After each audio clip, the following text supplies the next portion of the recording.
hi everyone. I'm excited to share this very special project with you all. The greatest gift I've ever received is the ability to get to know so many incredible people, so I'm excited to learn more about others, their families, and what makes a holiday such a special time. So sit back, relax, and enjoy the Zicast Holiday Special. Alright everyone, to start things off, we have episode 36 guest Joe Flynn returning. How's it going, everyone? What's up? And I'd like to ask you, what are some of your family's favorite holiday traditions? Holiday traditions? One that my mom does a lot is, so we have a Christmas tree. We always get a live Christmas tree. My mom is very against fake Christmas trees. There's something with picking out the Christmas tree that's like a big family tradition for us. So about, I would say 3 weeks before, I'm not sure the exact time, I'm probably like 4 weeks before, we'd go to, there's like a local produce stand that turns into like a Christmas tree shop kind of once the Christmas season starts, like right after Thanksgiving. So we'd go there as a family and pick out a Christmas tree, come back. My parents always get like these lemon pizzelles, like those cookie things. They're really good. So that's like one big one. And then once the tree's kind of like settled, like a week later, we'd decorate the tree together with ornaments and that sort of thing. And then there's one specific ornament that I don't know where my mom got the tradition from, but it's a pickle. It's a pickle ornament that she hides under the tree at anywhere on the tree for my brother and I to try and find. And apparently whoever finds it gets good luck or something like that. It's something we've been doing since we were younger. We still even did it, like we did it last year. I'm assuming we're gonna be doing it this year again. So it's just a cool callback. It's something I've always enjoyed. It's a lot of like early, like before Christmas stuff, traditions wise. And then on Christmas Day, we'd go to like our aunt's house and that sort of thing. Christmas Eve, so my mom plays the piano at church. So we'd always go to the Christmas Eve Mass. And she'd be playing the piano or organ.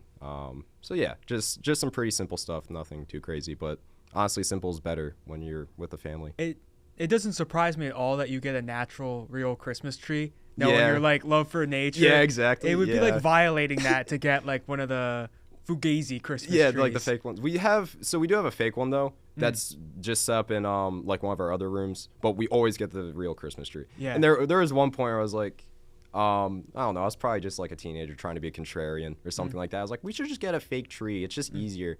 And I'm glad my mom immediately shut that down, because I would go back to, let's say it was like freshman year of high school. I'd go to myself, I'd be like, it's a tree. It's cool. Get over it. There's a whole process with that, but yeah, I enjoy the real tree. Yeah, it's like cooler having a real one. Yeah, exactly. Now, yeah. You also have to kind of take care of it, and it feels like you have some responsibility for that, for the Christmas spirit and the Christmas joy. Exactly. It's like an extra member of your family. Yeah, exactly. During the holidays. And you talk about the find the pickle. Yeah. Any cool stories from that? None come to mind, but the one last year, we completely forgot about it, my brother and I. And then like at like Christmas night, not Christmas Eve night, Christmas night, my mom mentions, no one's gotten the pickle yet. And my brother and I look at each other, it's like, oh. And then we I think Jack got it, my brother Jack. I think he got the pickle. I don't remember too much, but it's just something fun. We don't make it a competition or anything. It's just whoever gets it's like, yay. And then move on with the rest of Christmas. Yeah, it's such an interesting pickle. Yeah, Pickle Rick. Get out! I think it's German. That's where I looked it up just to figure out where the tradition was from. I think it's German, which is weird because we're Irish. Interesting. But it's fun. It's a nice tradition. Maybe you have some German in your lineage. I took an ancestry test a while ago. I don't have any German, unfortunately. Interesting. So, yeah, who knows where the tradition originated from? I'll have to ask. I'll have to figure it out. Yeah, we have to dive deep into the archives, which leads us well into our next topic, which is, what's your favorite holiday memory? I don't have one specific to Christmas. I do have one specific to like the holiday season. So like leading up to Christmas and the Christmas after, or not the Christmas after, but the like January. In 2010, there was a huge snowstorm that it basically shut down school the week before Christmas. So that entire week, we didn't have our like Christmas carol or Christmas concert, I guess what we call it. and we called it Snowmageddon because of the amount of snow we got. And I was like 6 years old, and just wandering through the yard, the snow's like up to like yay high. And it was a winter wonderland. That's what I distinctly remember about it. So the Christmas season that year, it just felt very festive. The snow was everywhere. It was just really cool. Yeah, I always feel like it's rare to actually get a white Christmas. Yeah, I don't think we've had one since. I'm hoping for one this year. Cross my fingers. Yeah.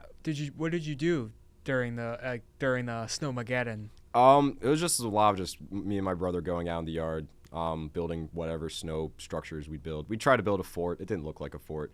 We'd imagine it was a fort. Snowball fights, sledding. Sledding was a big one. Me and my friend, we'd go to, there's like a hill nearby. He had inner tubes. We had just actual sleds, so we'd alternate. The inner tubes were really cool. I never really used those as a kid, and then I tried it for the first time, and you'd go down that hill like super fast. We're like, oh, wow. So, yeah, sledding, snowball fights, and just snow forts. And hot chocolate afterwards, of course. Peak. True peak. I think of that episode of SpongeBob when they build those giant snow forts. Yeah. And it's just like castles in the snow. Fort Squidward. He just becomes like really paranoid. He's like, oh, they're trying to attack me. Where are they coming from? He's just inside, like SpongeBob and Patrick are inside enjoying hot chocolate. So. Yeah. So there's a correlation. And I also think of like sledding. Like my brother and I, like, there was always a hill next to our house, so we would go sledding down that. So it's like the universal experience. And kind of speaking of family in this way, for your future family or loved ones, what kind of traditions or memories would you like to make? I would like to continue the real tree one, 100%. I've talked about trees a lot. Yes. Recently. But yeah, having something before the Christmas season starts to like kind of get in the holiday spirit. Definitely something for Christmas Day. Have like a big breakfast. That's something we'd always do. We'd have a big breakfast. And then go over to like a relative's place or have relatives come over. I think that's the main goal, is just trying to be with as much family as possible on Christmas Day, and just doing things to like lead into like the Christmas season and doing things throughout. Just being together as a family. That's really all what it's about, I think. Yeah, family. Family.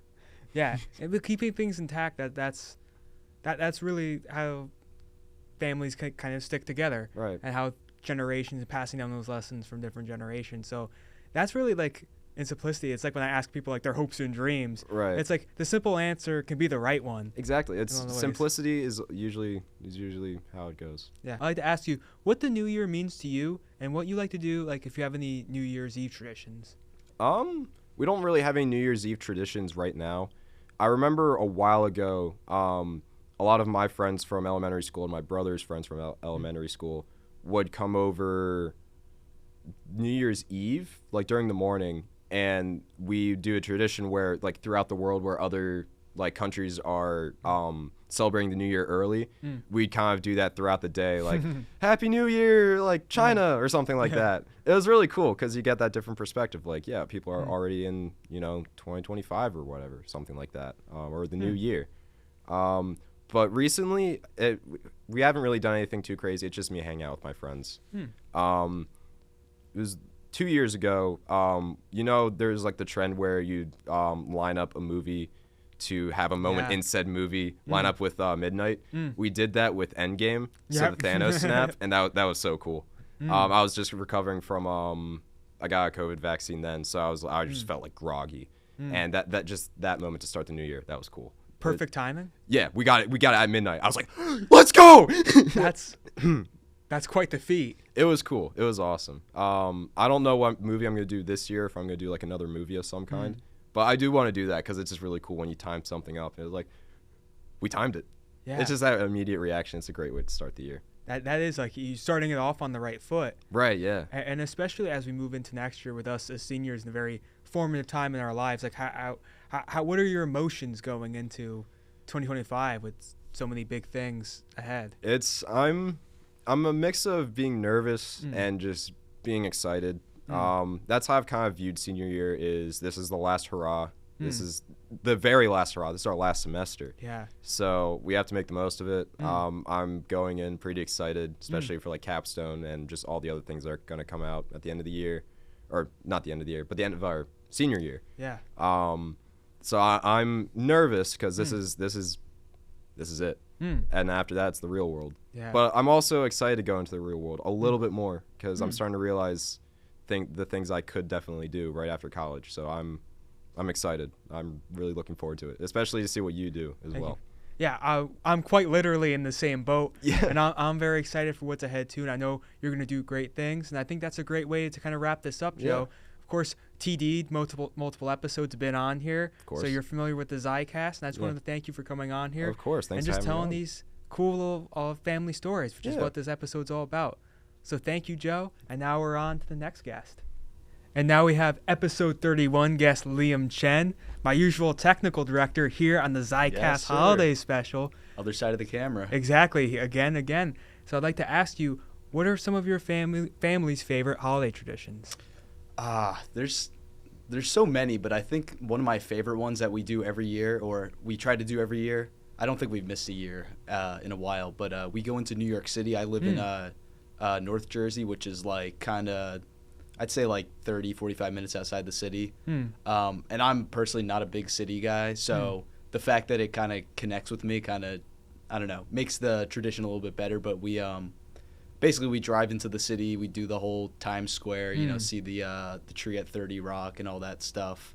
And it's just, I think what part of what makes it so memorable is it's always like wicked cold every time we go. I think some of the coldest moments of my life have been walking through the city during Christmas time. But it's such a good vibe, you know what I mean? It's, you know, obviously it's New York, there's the hustle and bustle, but everybody's just like, you know, a lot of tourists, everyone's in the holiday spirit. And I think just, I don't know, you really get like the Christmas energy in New York City really well. Yeah, I've been there a couple of years ago. I went with my friends to go to New York during Christmas time, and I very much agree with what you're saying. Like, the way the wind hits you between all the skyscrapers, it's crazy. So I get what you mean. Like, what are some things you and your family would do? Like, anything specific in the city definitely. you do? Yeah, like I said, we go to 30 Rock, which is like, you know, where like the ice rink is down there, and that's where they have like the big Christmas tree and all that stuff. I believe. I don't know. I could be messing up my NYC lore here, but what else do we do? They have these like giant. I don't know exactly where they are, but we go there every year. It's like kind of like a big fountain that they have, and there's these huge red balls. So we call it the balls picture. We got to take it every year. That's what. Like where you like holding the ball, holding the balls. Hold the balls. But it's ridiculous, but.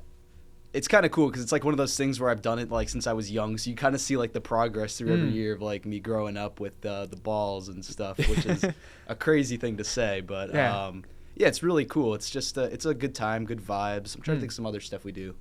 There's a hotel, I can't think of the name of it, but it has like this cool like restaurant at the top where you can like, you know, sit. It's got a great view like of the city, and we usually go up there and have like a little dinner, but yeah, it's just a fun tradition, especially for someone like I said, who's not really a city person. The vibes just are, I don't know, they're so good. It's really fun, and it kind of like brings back the memories. You know what I mean? Especially like with a thing you do every year.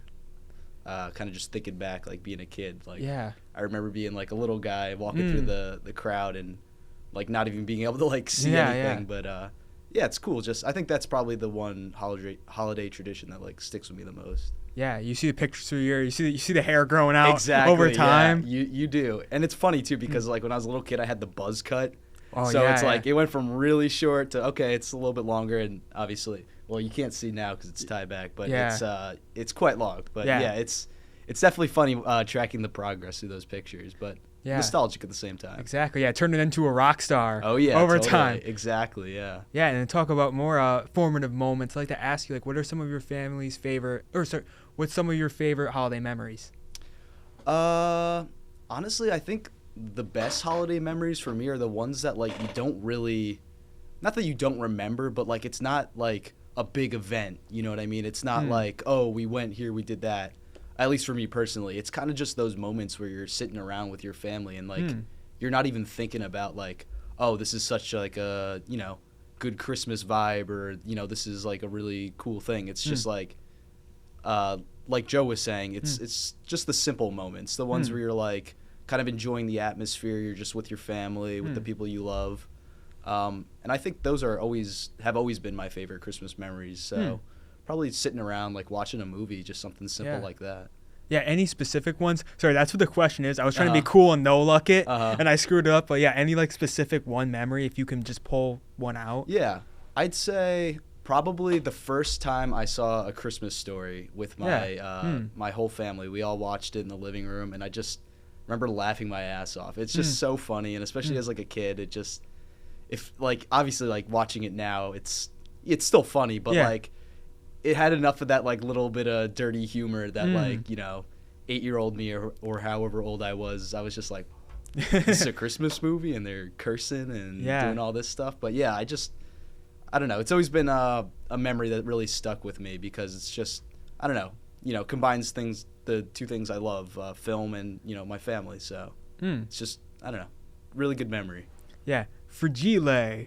Exactly. Must be Italian. Must be Italian, yeah. A fun story. Like my family and I, every Christmas Eve we watch A Christmas Story. That's one of our big traditions. So it's cool that that's one of the ones that you pull from. Absolutely. And kind of speaking of those traditions, for your future family or loved ones, what kind of traditions or memories would you like to make? Honestly, like I said, I'm kind of a nostalgic person, so I think maybe just like imparting a lot of the things that I've done with my family, for my future family and stuff like that. Just kind of carrying on traditions and things like that. Not that we really have any like specific traditions, but kind of just like, getting in the holiday spirit. Just, kind of appreciating the holiday.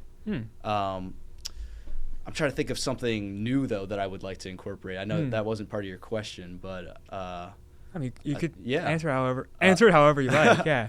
A new holiday tradition that I'd like to do would be maybe like a ski trip or something like that. Because I do remember, and I know that we get to this in a little bit maybe, but like I did a ski trip one time during New Year's, and that was just like so fun. Like it was... I don't know, just the atmosphere and just, getting to do something fun, but also, kind of enjoying the holiday. I think maybe something like that would be really cool. But maybe like a bigger one, like going to Colorado or something. Yeah. That's also assuming I can afford to go to Colorado. So maybe this will be way down the road when I got money and stuff. But, yeah. Maybe a family jam session. Exactly. That would be sick. Oh, my God. That would be so cool. We got to do like... what is it, like when the Peanuts all get together and they're all doing I got to hit the Snoopy dance. Oh my God.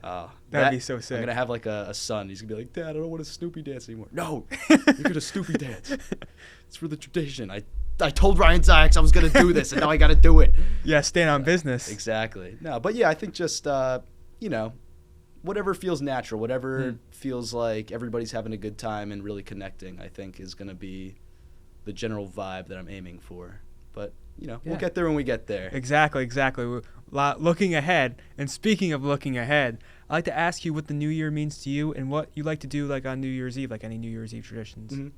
Yeah, definitely. I think for me, and I know it's kind of cliche at this point, but I think New Year, it's kind of like New Year, new start. You know what I mean? New Year, new me. Which, it's... You see how long it lasts, everyone's like makes their New Year's Eve resolutions and then, a week later they're gone. But I think even just mentally having that, that feeling in your mind where it's like, okay, this year's over, time to move on to the next one, kind of either, put the bad stuff behind you or continue on with the good stuff. And that's kind of like what I found really interesting about the new year and stuff like that. It's like, what are years? It's just numbers that we put on things, like so many people are like, oh, 2020 was a terrible year, and not that it wasn't, but in part, but I think it's just kind of a way to signify that we're moving on, we're going further in our lives. So I think it's a cool concept, a cool thing to celebrate. And some traditions for New Year's. Honestly, my New Year's every year just feels like it's something different, something, some are more eventful than others, but I think it's just it usually involves hanging out with my friends, hanging out with my family. The champagne, that's a classic. I'm trying to think of how old I was when I graduated from the the sparkling cider or whatever it was, the actual champagne. Honestly, I'm not gonna lie, the sparkling cider tastes like 100 times better than actual champagne. But yeah, just kind of enjoying the New Year vibes and making the same joke every year where it's like cross out the last year. It's like 2025 is about to be my year, and the next year cross it out 2026 is about to be my year. Yeah, but it's usually a good time at New Year's. Fun stuff. Yeah, big energy. And you talk about being too grown for the sparkling. And speaking of grown, I'd like to ask you, like, especially kind of like what I asked Joe, moving into the next year as a senior, like, what are those kind of emotions as we're approaching graduation? Yeah, it's definitely nerve-wracking in a way. It's like there's so much coming up, but at the same time, it's like for the very same reasons, because there's so much coming up, that I'm just really excited for like what's about to come next. You know what I mean? Because there's, you can only be so nervous about things. Let it get to you so much. I think it's important to like, take that nervousness and like use it to like drive you forward. So I think, obviously a little bit nervous, but a little bit excited. Very excited, actually. I'm excited for what's coming next. But yeah, most of the things we're nervous about, I feel like never actually happen. Exactly, yeah. or when they do happen, it's not as bad. Yeah, it's not as bad as you think it is. It's very easy to overplay things in your mind. So I think that's why it's important to kind of have like that, that thought mentality in your head where it's like, it's okay to be nervous. It's okay to feel that way. But at the same time, just always having it in the back of your mind, we'll pull through. We'll do good. Things are going to happen the way they happen. And, 2025, here we come. Yeah. And very, very spirited. I think that's a great way to wrap things up, Liam. Awesome. Thank you for coming on here, of course. Yeah. Been on here before, episode 31, always TD. Sure. And it's been great having you be such an integral part of the Zicast now. Thank you. Yeah, and I always appreciate you asking me to help out, and it's been a great 2024, or, part of 2024 helping out. But, I guess I'll say that for 2025. I'm excited for more Zicast stuff coming up. Exactly. All sorts of new guests and people telling their stories. Yeah, because everyone has one. Everybody has a story. And it's so awesome to having you be such a deep part of the Zicast lore now. So thank you so much for being here, Liam. And now we're on to the next guest. Welcome back to the Zicast Holiday Special. Here I'm joined by episode 42 guest Erin Christensen returning. Thanks for having me back. I'm so excited. Of course. And to jump right into things, I'd like to ask you, what are some of your family's favorite holiday traditions? Okay, so 2 things come to mind. First is we used to do 2 Christmas trees each year instead of 1, and we would kind of dedicate the first Christmas tree to family and friends, and then the second Christmas tree was for Santa's gifts only. And it was just such an exciting part of the day in the morning, because we would wake up and we would start with all of the family sentimental things, and we would decorate it with candy canes instead of ornaments. So it just like definitely holds some special value in my heart.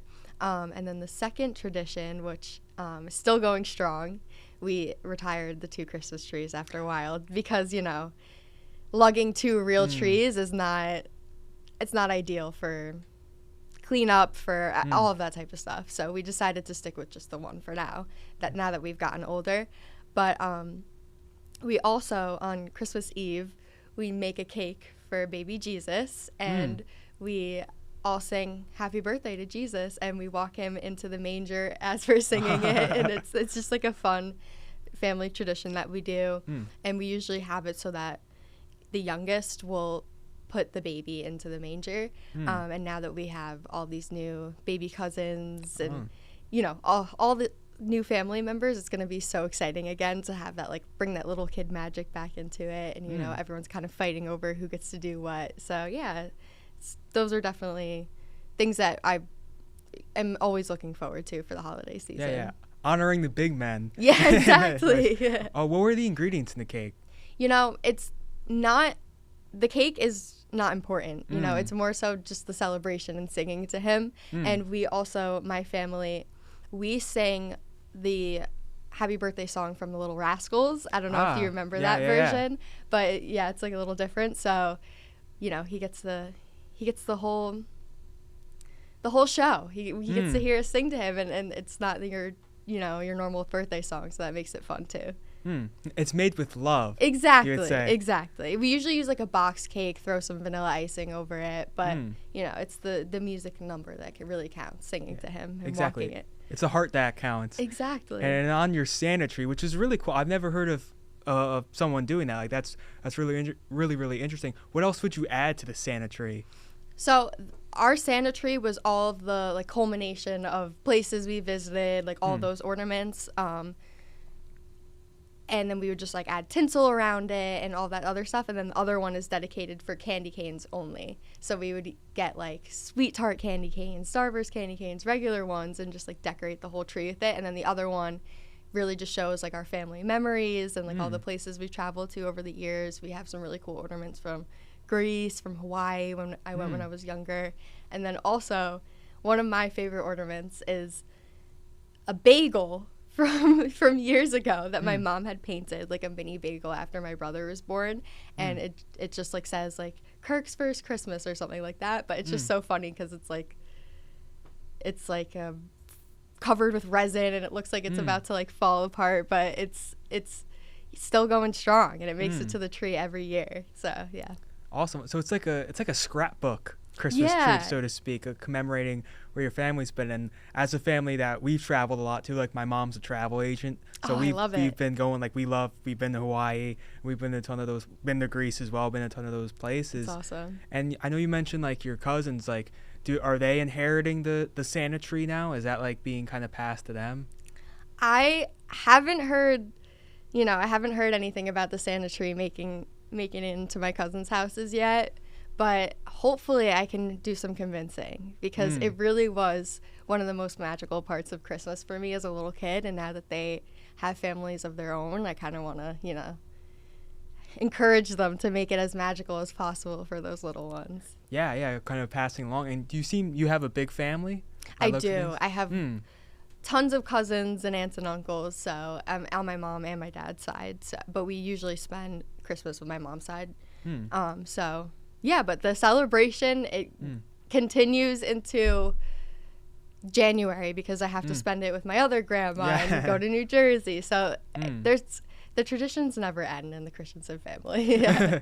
I mean, it's the holiday season. Yeah. You gotta live it up while we all still can. And you of course bring up bagels. I mean, New York has the bagels in my experience This too. is correct. And it's cool seeing the things that hold up over time, like exactly. Because if you care for something, it'll stay intact. Yeah. And kind of speaking of that, do you have any does your family have like a specific favorite holiday memory, or do you have some with your family? I should say. So one that really sticks out to me is every year on Christmas Eve we go to my grandma's house, and they live in Huntington Harbor, so their house like kind of overlooks the water. So as we're driving home, we're like blasting Christmas music and we're just like looking over the harbor and seeing all the lights and like the decorations. Some of the boats have like trees on top of them, and singing with my family like in the car. Nothing beats that at all. Like especially as a young kid, like that excitement building up, and I'm finally headed home. Like I finally get to try to sleep for maybe an hour before I have such an exciting morning opening gifts. But yeah, that was definitely the most special part of it to me. And we would also like drive through neighborhoods and look at all like the different light setups while my dad's like singing Elvis Christmas music with his Elvis voice on. Like it's just such a good time. Yeah. It's always awesome when you hear like stuff other people's families do mirroring yours, because like my favorite Christmas tradition was always going over my grandparents' house, and then afterwards my family and I would go look at the Christmas lights around. Like my grandparents, they live in Hamden. Oh, awesome. So it's like we were always like around Hamden, like probably places you've been, like looking at Christmas lights and then listening to Christmas music, like the Elvis Blue Christmas. Exactly. That's exactly what comes to mind when I think of Elvis Christmas music.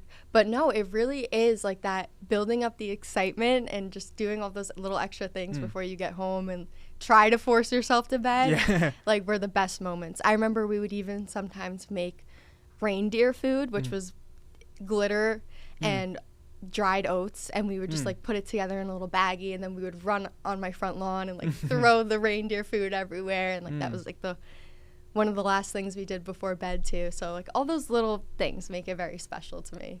Especially like when you're over your grandparents' house, like how good the food is. Because food is always peak.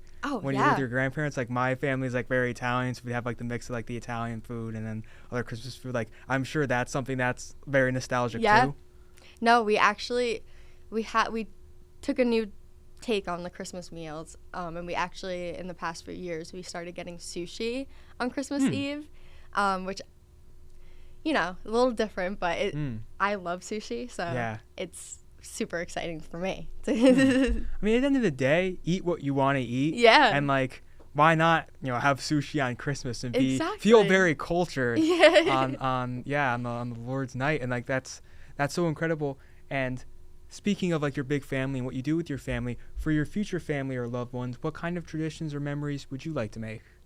So, one thing that really came to mind with this particular question is there's a game that my mom tried to make happen for my family one year, and it was the left-right Christmas game. So basically everyone brings an ornament of their choosing, obviously wrapped, and then you draw a number, and then someone starts to read the story, and within the story it's like about the night before Christmas or something. There's like left and right sprinkled in all throughout the story. So you have to pass the gift to the left or your right, and then by the end of that story you have a different gift in your hand, you open it, and then a lot of people usually end the game there. But to make things more exciting, I think it's called White Elephant is what they do, when you draw a number after that, and then you go like up, you follow the list, like, the person with number 1 can steal number 12's gift, and then so on and so forth. It's almost like that episode of The Office where Jim is like so upset that Pam's teapot got stolen because it had all those inside jokes in it. Yeah, it's the same idea as that game, but why not make Christmas fun and competitive? Bring a little competitive energy into there. So I think that would be fun to like have that game, because the one year we did play, there was a ton of laughter in the room. Like everybody was so excited and had such a great time doing it, except for my aunt. She was a very big hater of the left-right game, and because of that, it didn't return. But with my family, it will be making a comeback. Don't you worry. It didn't sit right. Exactly. Yeah, and I'm sure competitive. I know you're big sports fans. That very much overlaps. And of course, you bring up The Office. You're very Pam. You think say so? That. Yeah. I never thought about that until you mentioned that. I'm like, yeah, you're very Pam. You're very Office spirit. Yeah. And I could see it. And that's a great correlation. Like any like traditions you want to keep intact, like maybe going over your grandparents or your parents in that sense. Yeah. With your family and keeping that going. No, I think Christmas Eve at Grandma's house should always be. That's always how it's going to be for me. So even if my mom doesn't want to host, she's going to have to get used to it, because I want my kids to have that same experience like we were talking about of driving home after. It's, you're excited for Christmas Eve, but you also want it to be over as a kid so you could get to like the fun stuff. Yeah. So I definitely want to carry that into my future too, and make it just as exciting for hopefully my future family. Yeah. And the older I got, I realized that Christmas Eve is the best part. Yeah, exactly. Because of course going to grandparents' house, but like the excitement's there, and in the morning when you open presents, you're like, oh, this is it. Yep. Ow. Exactly. It's like, oh, I have to wait until next year again, like already. Yeah, but no. Yeah, and also, does your family have like a Christmas Eve movie, like a go-to Christmas Eve movie? I'm gonna say Home Alone, just because that's my favorite. So I'm probably always gonna be putting it on. But I wouldn't say we have like a collective movie that we all watch together. Oh, actually, Gremlins. Interesting. Yeah, like we used to always watch that movie. Gizmo was the cutest little thing, and I feel like that's the reason why we watched it every year, just to see his cute little face on screen. Interesting. Yeah, my family's was always A Christmas Story. We would watch that on Christmas Eve. Because like I remember when I had Joe on here, because I told Liam that was my family's movie, and then Joe says, "Oh, that was my family's too," after we already recorded. So I wanted to check in with you on that to see if those overlapped. And kind of moving onwards, like from Christmas, I like to ask you like what the New Year means to you and what you like to do on New Year's Eve. So, kind of, I mean, I guess a lot of people feel this way, but New Year's to me, like, I don't put a lot of pressure on it because if I do, I start to get, like, overwhelmed. Instead of, like, looking at it as an opportunity to, like, start new or a chapter ending, I kind of just, like, take it as a moment to be, like, grateful for, like, everything that's happened throughout the year and, like, all the things I have going into the new year. But I'm not the type of person who, like, has, like, a big list of goals that they're gonna, start working towards, like, on January 1st. That's just never been, like, who I am, because, like, I'll start getting overwhelmed if I look at it that way. So I kind of just try to, like, keep it slow, not put too much pressure on it, because I know with, like, New Year's plans, too, like, everyone's always hyping it up, and who's doing this, who's doing that, who's going there, and then the night actually comes, and you're like, oh, this wasn't as exciting as, as I thought it would be. And then there's other years where there is no plans, and, like, you're looking at other people celebrating. So I just try to really not put any pressure on it, and just, again, like, just be grateful for what the year has brought me, and be grateful for, like, the friends of the family that I have around. And I kind of just try to, like, look at it like that and just live in the moment. Exactly. And sort of similar to, like, Christmas Eve, the ball drop, it's the anticipation is more fun than it actually happening. Exactly. Because then it happens, they play New York, everyone's cheering, and it's like, oh, then it's, like, over. Yeah, it's like, oh, okay, it's still just another day. Yeah, it's also more of, like, I feel like New Year's is more adulty of a thing, because it's certain activities that people do on New Year's Eve. So that's much more of an adult thing. Like, what's your typical, like, New Year's Eve look like? So I feel like it's definitely changed a bunch from year to year, especially because a lot of my closest friends were, like, forced to spend New Year's with their families. Yeah. So I was always like, where are my friends? Like, where are the plans? So it really depends on, like, who is around. Sometimes I would join my friends' families and family parties and, like, hang out with them, which it honestly is probably the best case scenario because she has a big Italian family, so they know how to party. They know how to party. I'm well fed. Everything about it is just a great experience. And then also this past year, I actually spent New Year's with just my family and my grandma, my grandpa, and my grandparents are in their late 90s. So, like, just being able to spend that holiday with them is, like, it's so special. You know what I mean? Like, anytime we can get another New Year's under the belt. So, yeah. It's also crazy, like, having our grandparents, of course, everything they experience. Like you said, being in their late 90s, like, that's insane to think of just how long that is. Exactly. Then that's why I want to kind of hold on to those moments while I can, So maybe down the line, my New Year's will look a little more rowdy and exciting. But for now, like, I'm happy with the slower, slower pace. And that's very on brand for you with everything you said here. And especially venturing into New Year's as seniors graduating, like, explain those emotions, because I asked Joe and Liam similar things. Yeah, I mean, it's definitely overwhelming. It's very easy to overwhelm yourself when, you're a senior and thinking about all the what ifs in the future.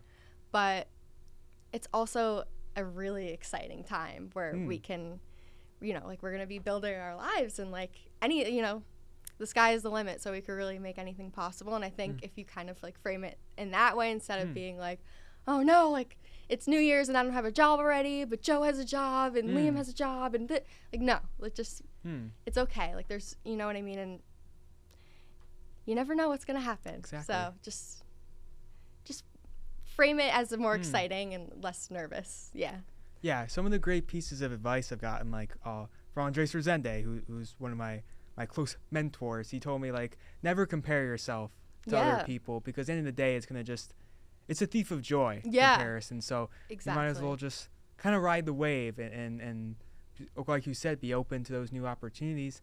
Yeah. And overall, Erin, I just wanted to thank you for coming on this very special episode of the Zicast. Well, thank you for having me. I'm so excited for the holidays, and it's a great show. I'm so happy to be a guest anytime I can. And I'm always happy to have you. I knew you'd give really thoughtful answers. And I'm always excited to get to learn more about you, because you do so many interesting things and have such a big heart. And it's just always fun just having you on here. Oh, well, thank you so much. Of course. And now we're on to the next guest. Welcome back. Now I'm joined by episode 39 guest Sam Shaw. And I don't know if you could see behind me, but we have a white Christmas here on the Holiday Zicast with snow around us. So we have some scenery. as we venture into this next part of the special. So to kick things off, Sam, I'd like to ask you, what are some of your family's favorite holiday traditions? Ooh, that's a good one. Decorating the trees, obviously, toward the top of the list. It's like a little mini party. Like we have hot cocoa. We'll listen to music.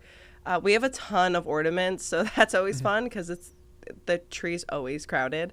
But it's just like our way to like kick off the season with our mom, and then with our dad, we do it on a Christmas Eve because that was what his family did. And that's sweet too because it just like kind of wraps it all up like a nice little bow. But some other things like holiday parties with the family are always fun. Making gingerbread houses, baking cookies, things like that. I'm always down for anything Christmassy. So we kind of make our traditions as we go, which is always so great. Anything that you feel that your family does that maybe others wouldn't?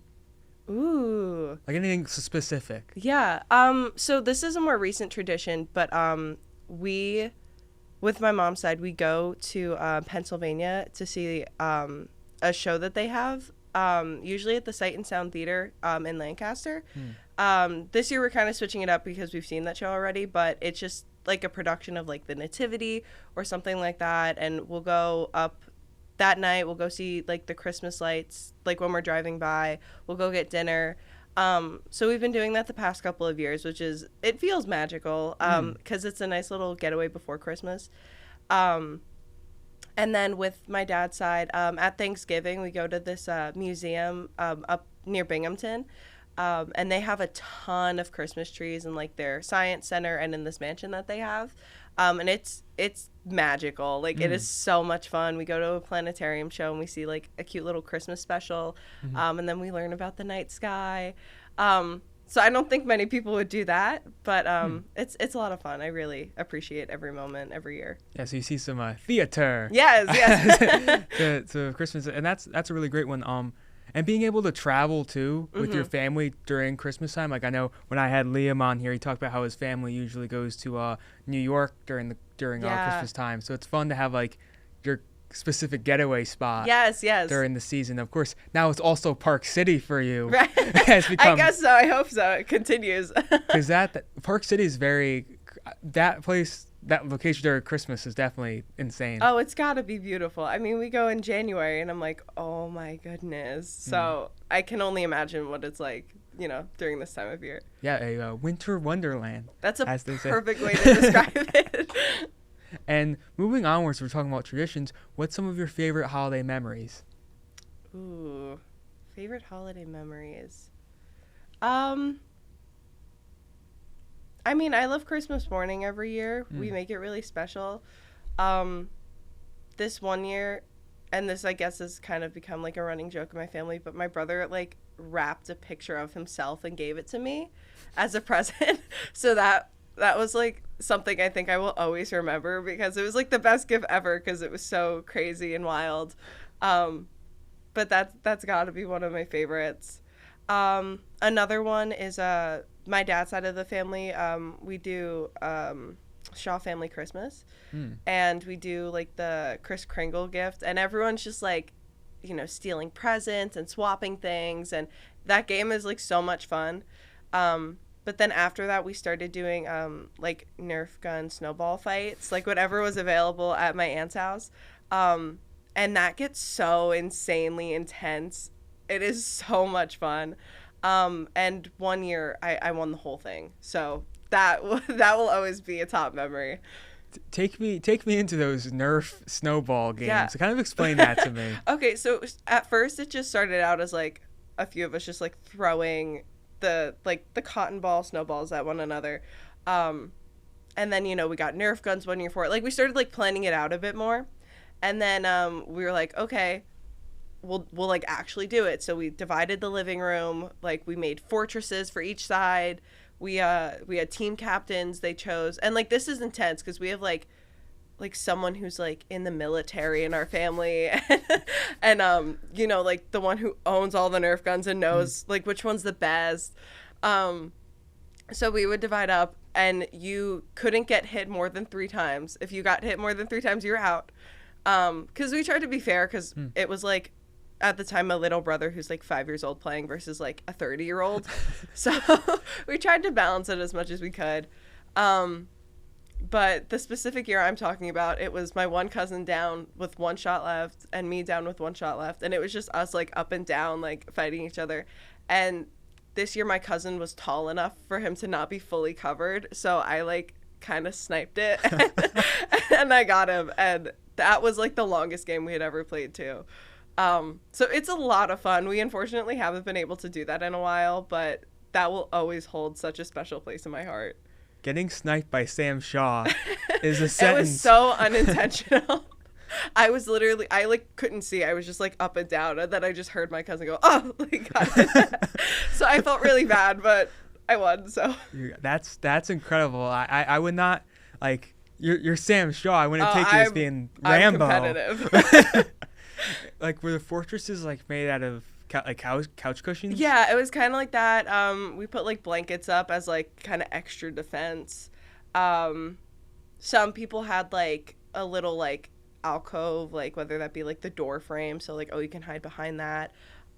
There were advantages and disadvantages to both sides of the room, and you had to make sure your team captain knew what those were when picking what side.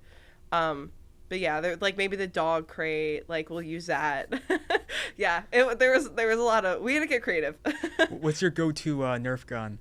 Ooh, I don't know what it's called, but it has like just the 2 little holder slots and then like the one that shoots. I don't know why, but it always had a good range. Like it wouldn't like just flop out and like fall on the floor. Like I could actually like get it across the couch cushion.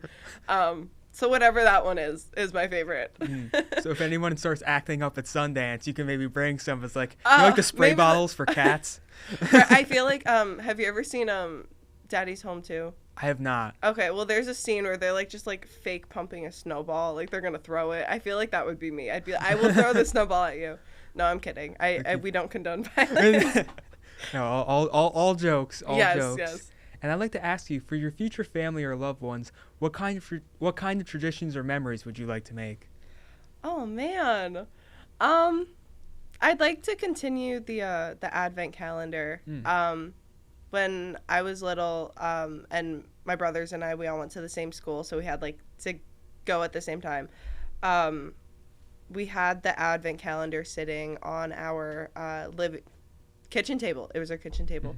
And we would just take 5 seconds and like put the day it was, like kind of like the countdown to Christmas. And it was just like a little like special way to start the day. So I would definitely like to continue that. My roommate's mom last year got me like this little chocolate one, like you open it and it says like a Bible verse, and I could like take the chocolate, and like it's just like a sweet little tiny thing that I think I would definitely want to implement, because I feel like it's an achievable one. Like anything you'd want to create that you create. don't already or do or have done. Sure. Let's see. That's a really good question. Oh my goodness. Maybe like, okay, so my mom and I like bake cookies, but like we just bake what we know people like. I kind of see people like making new recipes and kind of finding their own thing. So maybe like a special holiday cookie, like that's just our family recipe, I think would be fun. Something like that, like something baking, I feel would be cool. Yeah. The Sam Shaw strudel. Right. Sure. Yeah. and that very much works. And kind of venturing beyond the holidays and into New Year's, I'd like to ask what the New Year means to you and what you like to do on New Year's Eve typically. Yeah. New Year's Eve's always fun. I don't really have like a tradition. Like sometimes I'll go to my best friend's house. Sometimes I'll just hang out with my family like in our living room. Sometimes I go to my cousin's house. But the New Year just like kind of reminds me like what I want to do, like how I want to strive to be better. Like everyone has New Year's resolutions. I don't really do that because I feel like you should have a resolution at all times, and I don't want to give it up like the next week. So it kind of just like makes me reassess or kind of like remember all the things like that happened this past year that I should be grateful for. 'Cause like yeah, it's exciting to go into a new year and like just party it up that night, but I just like to kind of like reminisce. Interesting. To reflect. Yeah, just then, yeah, exactly. So no New Year, new Sam Shaw. It's No, always it's just a like how. I mean, continuation. like maybe like how to be better. Like maybe that's a new thing. But yeah, I don't know. I was never really like into the like the whole like, oh, this year I'm gonna do this and that. Like I don't know. I was just kind of, all right, I tried this. Let me keep going. It's more of like a weekly to-do list instead of a this year I'm gonna be better. Do you have like any favorite like New Year's traditions of sorts? Banging pots and pans at midnight is always a favorite. I'm like at 11:50 always the one like, all right, grab your wooden spoon, grab this, you can get this, you can get that, like trying to like ration what we have so that everyone can make like just banging them together. And some people like doing it and they'll do it for like 5 minutes after, and other people like will just like hit it once and they'll be done with it. But I'm like, oh nope, it's fine, we all did it, we all celebrated. That's my favorite. It's an excuse to be like obnoxiously loud. Right. So definitely that. New year, hear all about it. Exactly. It's just like fun too, because when else you just get to like hit a Go- pot with a go wooden wild, spoon. yeah. Right. So definitely that. To reign in the new year, and a new year of very exciting opportunities like returning to Sundance Right. and all the things we get to do here at school. And overall, Sam, I want to thank you for returning to the Zicast to do this really fun special, and it was great having you. Thank you so much. This was fun. I'm so happy to be celebrating the holidays with you. I thank you. Me too, and I'm so excited. And now we're on to the next guest. And welcome back. Here we're joined by episode 1 guest Jeff Fish, making his grand return, Jeff. And I couldn't be more excited to have you back here. So let's just start things off. And I'll ask you, what are some of your family's favorite holiday traditions? Yeah, so basically when I'm home for the holidays, you know, me and my family like to make sugar cookies, and we decorate them, which is a lot of fun. We've always like used those like those cookie cutters that makes like all the shapes, like the Christmas trees, the gingerbreads and stuff. And yeah, that's just something that's a lot of fun, because we usually listen to Christmas music when we do that. So yeah, that's always something I look forward to. Very interesting. Like, is it like a whole family thing? Yeah, I mean, it's usually just me and my sister and my grandmother that do that, and my parents are busy with other things. You know, getting the house ready to have people over, and yeah, and another thing that I like doing on Christmas is watching basketball. Yeah, I was always a nut for Christmas Day basketball when I was a kid, because they're just on all day. All day, yeah. And the Celtics have been playing like every single year for the past few years. And so I'm really looking forward to watching them again. Yeah. Now they put football games on Christmas too, to like extra complicate things. Nah, you're still sticking with. No, I feel like Thanksgiving is football's day, and then Christmas is basketball's day. That's valid. And then hockey just has to scramble for something else. Yeah, fight for the scraps of both. I very much agree with that, because that's always a tough conflict, having to choose between which one. I mean, this year the Steelers are playing on Christmas Day, so I'm gonna choose them. But that's definitely a good point. And is there anything else you do with your family outside of baking cookies with your grandma and your sister that you'd be able to note? Yeah, I mean, we host Christmas every year, so we usually have a big family dinner, and yeah, I mean that's pretty much it. Do the gift exchanges in the morning. That's the first thing that happens, and my dad usually cooks like this awesome breakfast. It changes every year, so I don't know what he's gonna whip up this year, but it's gonna be good. My dad is an awesome cook. Interesting. What does he make that's really good? He makes really good quiche. Huh. He makes really good quiche. Oh yeah, there was also another year where my mom made pancakes in the morning. And yeah, this is really good. Jeff Quiche. Yep. And it's interesting. And that leads us very well into our next topic, which are, what's your favorite holiday memory, if you had one to pinpoint? Okay, so it has to be when I was about 9 years old. There was this one Christmas where my grandfather, my dad's dad, so he was over, and so like I was just hanging out with my cousins who were also around my age, and then like I just like walked into the kitchen, and like all the grown-ups were listening to music, and for some reason they were listening to I Like to Move It, and like my grandpa was just like dancing. Like it was probably like the funniest thing I've ever seen at the time. You know, it was just my favorite, one of my favorite Christmas memories, and my memory of him. Very interesting. Yeah. So listen to I Like to Move from Madagascar. Not even a Christmas song. No, not even a Christmas song, but like that was just so random, like to 9-year-old me. So yeah, that was definitely funny. It's So. interesting. It's the memories like that, the very, like you said, very spontaneous, random things like that can really stand out. Yeah, definitely. And I know Christmas memories with my grandparents were always very potent towards me. Like, do you have any others that you would have to share? So when I was in elementary school, I'm not sure if you guys had this, but like we did this thing called like a holiday bazaar where like everyone would just like go around the gymnasium. There were like all this stuff that was being given away, and you would buy that to give to your family on Christmas. Yeah. Mm-hmm. Yeah. So I got this little wooden bowl from my grandfather, and I don't know why, but like I just imagined him eating peanuts out of it.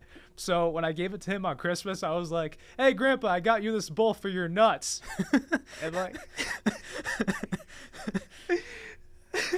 yeah. So I don't know if that would be appropriate for you to put on the podcast, but I mean, I think we've heard worse stuff on here. Okay. I think that's very appropriate. I think that's very funny. All right, good. And I think that's a Jeff Fish moment, if I've ever heard one. And that's funny, yeah, just doing things like that with your family. And I also noticed you're wearing your Die Hard Nakatomi Plaza shirt.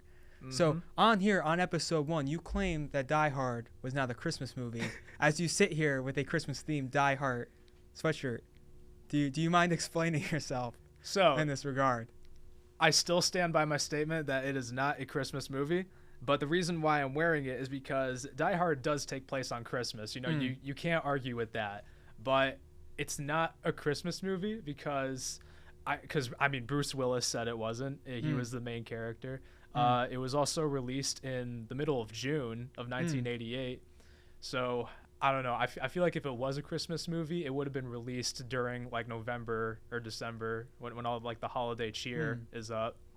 To make a rebuttal, Oh boy. Christmas movies were released in the summer a lot in the past because they felt it would be more profitable.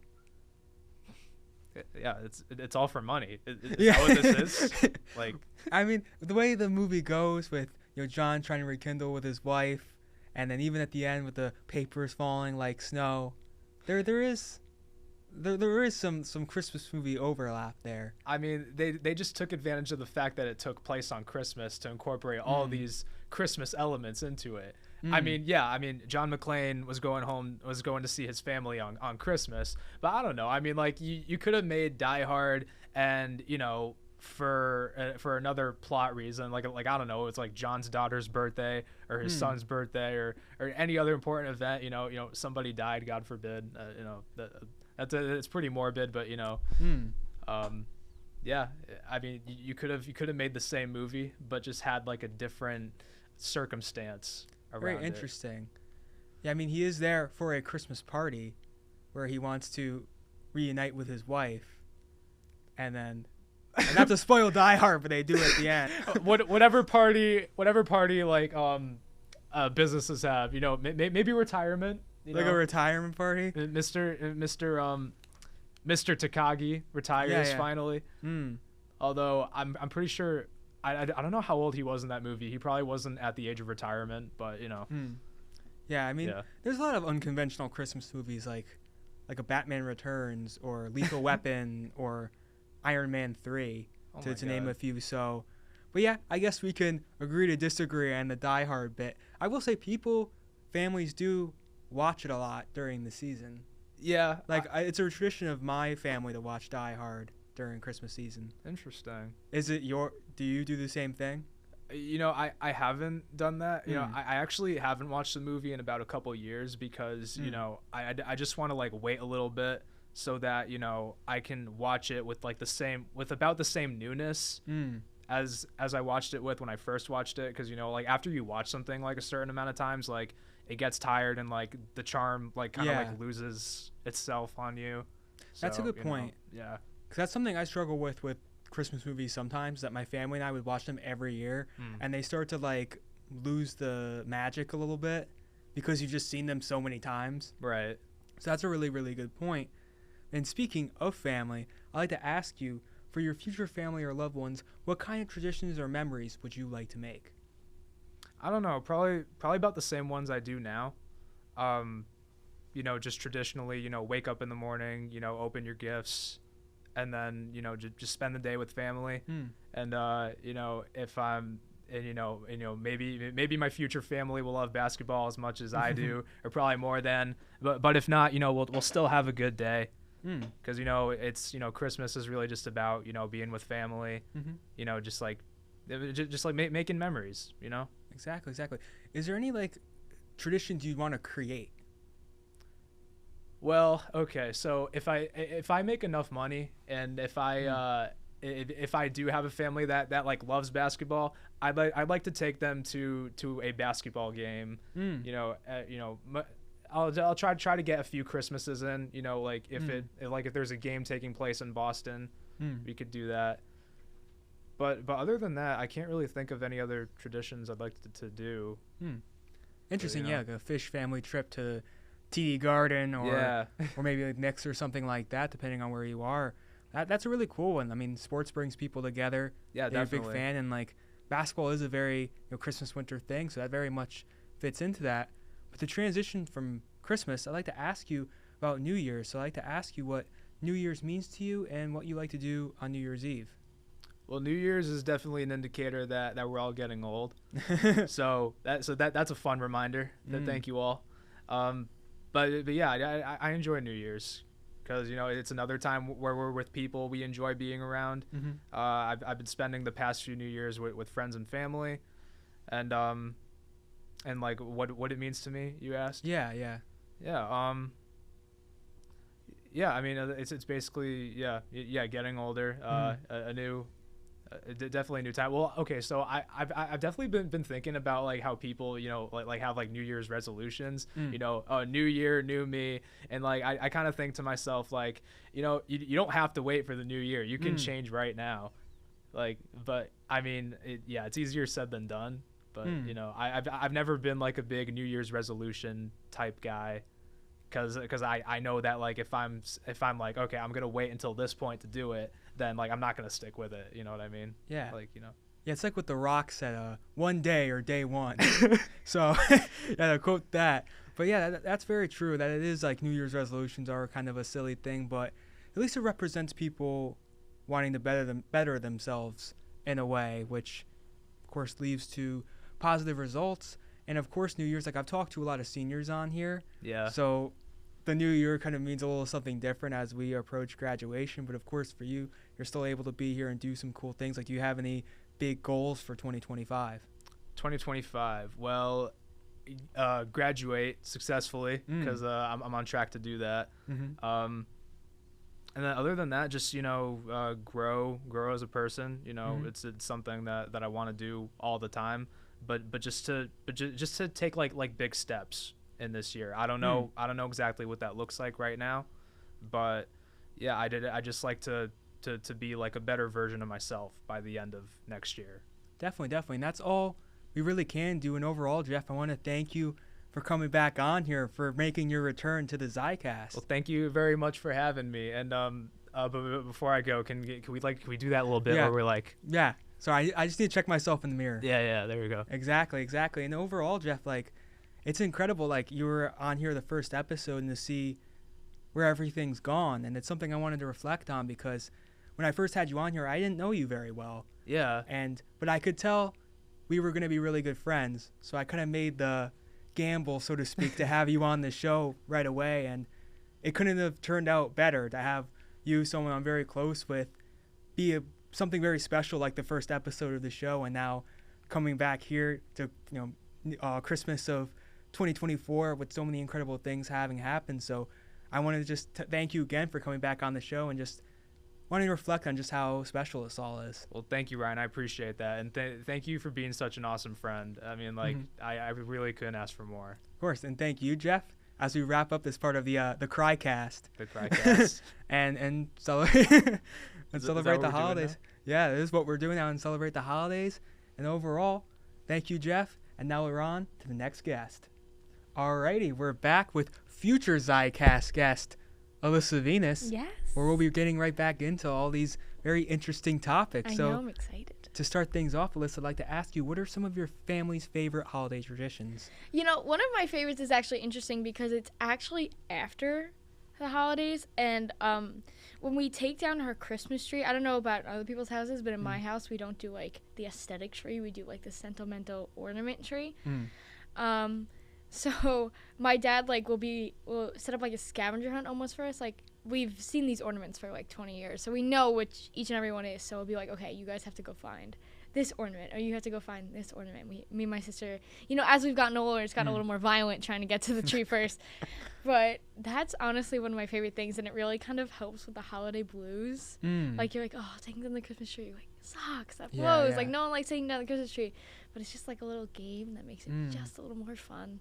So I really enjoy that. Very interesting. So it's like, does the winner collect more? Is that the premise of it? It's more of like a race. So, for example, like, find the Dorothy ornament from Wizard of Oz. And that one's easy because it's in the same spot every year. But it's more of who gets there first. Like, when we were kids, it was easier. Now that we're, 20 years old, it's a little more like get into the tree. Some rough housing. Yeah, there's a lot of rough housing. You should see the Easter egg hunt. Oh, boy. There's a lot of rough housing for that one. But, yeah, that's kind of, there's not really a winner, but, yeah, it's just something fun that we do. Very interesting. Interesting. Do you have any others? Usually for Christmas Eve, my grandmother makes sauce because we're Italian, and that's so good. Like, I love sauce, and she makes it, and her meatballs are perfect. I can eat that all year long. So that is something I really look forward to every year. Very, very nice. And to take things back to you and your sister, like, what kind of tactics would you use to win the game? Oh, tripping, shoving, diversion tactics. Like, what she'll do is, like, jolt to make it look like she found it, which will send me in the wrong direction. So I go that way, and then she, like, jukes me back the other way. Yeah, it's pretty. We're pretty competitive. We're pretty competitive. It's a war. Oh yes. There. Yeah. If you think, like I said, if you think that's intense, wait till Easter. I'm talking like I've sent her into walls on Easter. Like I've stuck my leg out and tripped her, kind of thing. Wow. Yeah. Very. All for the prize. Oh yeah, and it's not even like, it's more of like, there's no prize. It's just bragging rights. That's all we're fighting for. Yeah. To be the alpha. Oh yeah. Alpha female. The alpha twin. Yeah. The alpha twin. The alpha twin. Anyway, no, she beat me last year. So. Shoot. Well, now you get your revenge. Yeah, I need revenge, and yeah, I'm plotting. I'm ready. I'm ready. Wow. Tell Jen to be scared. Yeah, she should. You should be. Count your days. She's getting ready for April because. It's on. It's on like Donkey Kong. It's on. It's big on. Yeah, it's on. And since that sounds like a very poignant memory to you, so how about I ask you, what are some of your favorite, or what's your specific favorite holiday memory? That's such a good question. Now I have to think about that. One year we were driving home from Christmas Eve, and in my opinion, Christmas Eve is better than Christmas Day. I concur. I second that. Because it's like the anticipation is so much better, and like you're like, tomorrow's Christmas, and then like Christmas morning's over in all of 20-30 minutes maybe. Exactly. Yeah. If you're slowing down, unless you're velociraptors like me and my sister, we're just like we tear through things. Not anymore. We've restrained ourselves in our old age. As I can tell by the prior story you just shared. By the fact that we've now resorted to physical violence. No. And one time we were driving home, and it like started to like snow, like really snow. And I remember thinking like, my poor father who was driving home, it was probably dreadful, but it was like really snowing. I was like, oh, this is so magical, like driving home in the snow, because I think that was like my first white Christmas, because I think that was my first, and I don't remember another white Christmas before that, but I remember being like, oh, this is so nice, it's so magical, it's snowing, I'm driving home on Christmas Eve, and you're falling asleep in the car, and all that wonderful stuff. So yeah, that's definitely up there. Yeah, I always remember wanting white Christmases, but them never happening. No, I don't think Well, that was we were driving home from like upstate New York, so I don't even think it snowed down by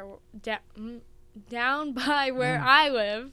I speak English in Long Island, but it definitely snowed up there.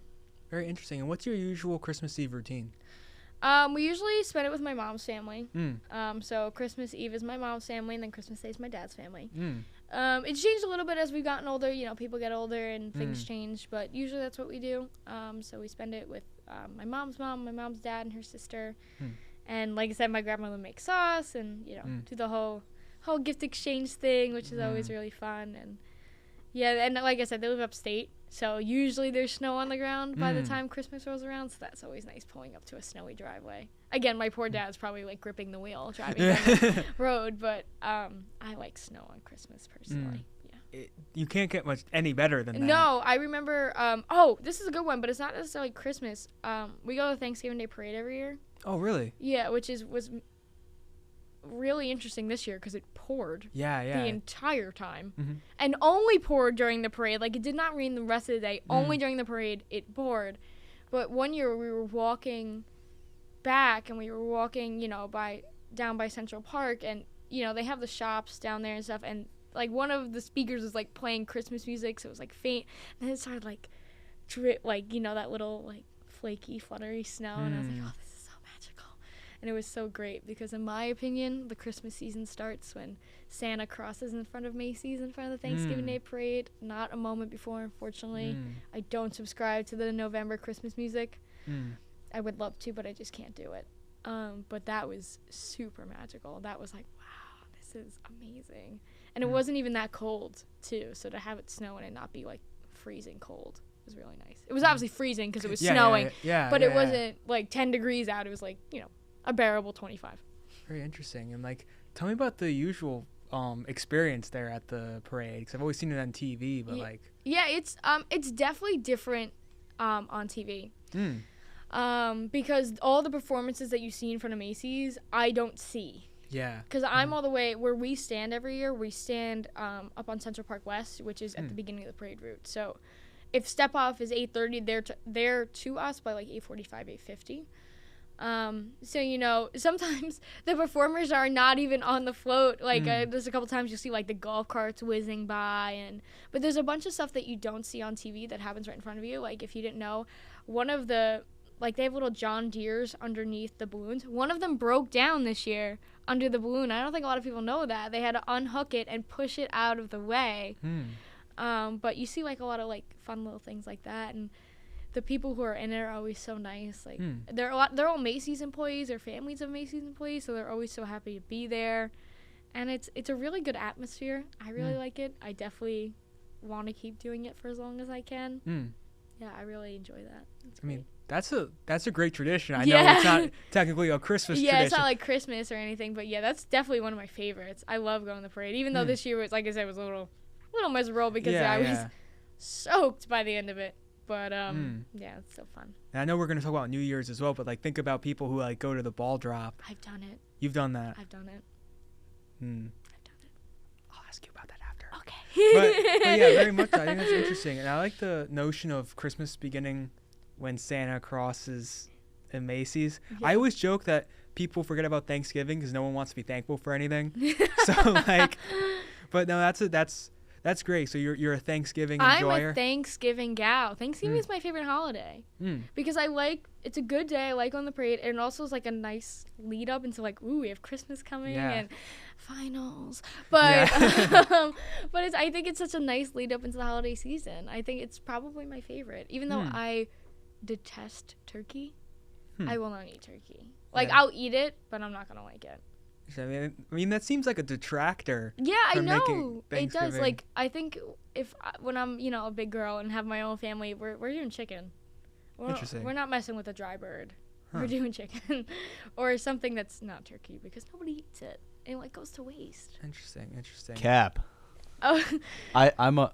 Okay. I hate to interrupt, but Go ahead. I'm feel a free. very strong turkey advocate. Are you really? It's like top 3. I mean, you can go back. We did a food ranking recently for hashtag that, and I put turkey up there. That's an S tier. Okay, item. like I have a question though. Like, what type of turkey? Like Thanksgiving turkey or like cold cut turkey? I think they're both good, but I think the Thanksgiving turkey is just it's peak. They're nice thick cuts, and I just think it's so Some gravy. dry. well, that's probably because Gravy. that's just that's what the gravy's for. I but don't also like if you gravy. That's my problem. have, That I'll would even be say the I one. think that turkey can extend into being a Christmas Oh no. food. No. I mean, ham's more. I don't Christmas. really like ham either. I'm a very picky eater. I'm very like As we're deducing. I here. remember my grandmother the queen. Queen Mary. The Queen Mary. She this was like 2 years ago. I was like, "Hey, can you make me mac and cheese for Thanksgiving?" She's like, "You're 19 years old. I'm not making you mac and cheese." And she did. Which was really nice of her, but Yeah. And Liam, on that same review, you brought up stuffing being S tier. I would agree. oh, I do love stuffing. Absolutely. There's some in my there's not anymore. I ate it because if it was still there from Thanksgiving, that'd be kind of gross. But I did bring it back. But I'm a recent stuffing enjoyer. Like I was Interesting. I used to make it for years, like help make it for years, and I was a hater. I'll admit I was a hater. But now I'm big, and I will eat it cold out of the fridge, which is like so gross, and I know how gross that is. But I'm like a big stuffing enjoyer now. I mean, whatever works. Yeah, I know. Like me and my dad are the same way, and his brothers are like that too. Like, you know when you like leave a knife in the cake, like that way you can just go by and like drive by, have a piece. We like leave the tinfoil like cracked so you can just like pop a piece of stuffing every once in a while. You know, as you drive by the fridge. Okay. Yeah. Hey, like Whatever, I said, whatever works. Yeah. All those people are watching like, okay, they're weird. That's not gross. We all have our stuff. Yeah. And you brought up, not wanting to give your future family turkey. No. For your future family or loved ones, what kind of traditions or memories would you like to make? Definitely want to keep going to the parade. Definitely want to keep doing that. I'd like to do midnight mass because I've never been, or if I have been, it was like a really long time ago. Because a lot of people love midnight mass. I'm Catholic, but I haven't been in my like adult life, if you want to consider this adult, but in my adult life, and I think I want to do that because that's like really fun. Usually I have like Christmas carols beforehand, and that's like it's a little past my bedtime, but I think it'd be nice to do. And it also I think my parents have appreciated that in my old age I don't get up at 6 a.m. on Christmas morning anymore. I think last year they actually had to wake me up because I was knocked out. But yeah, I think that's probably one of them. That's funny. I'd always be my older brother on Christmas morning who'd be waking me up.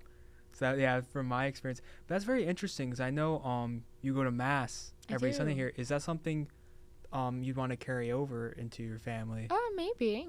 You never know where the wind takes you. I'd like to.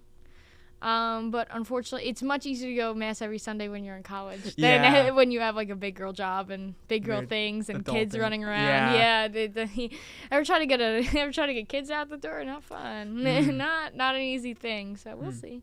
Yeah. And any other like specific things you'd want to do? Maybe you see other families do or other people do that you would want to incorporate. I think the Christmas cookie decorating is something that I like to do. Even though I'm not a big fan of Christmas cookies, like I don't like if someone like the bakery tray of Christmas cookies. Yeah, I don't eat those.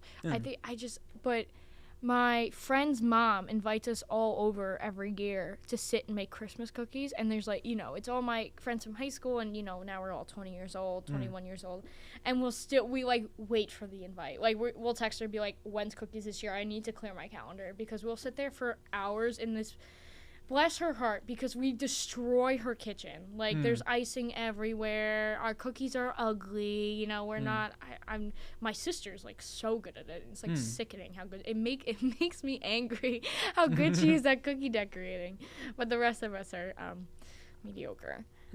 But that's really fun. I think we play the Christmas music, and the way she decorates her house is she has like the whole shebang going. She's got the candles and the wreaths and the garland and the this and the that. And that's always really fun. I really enjoy that. Yeah.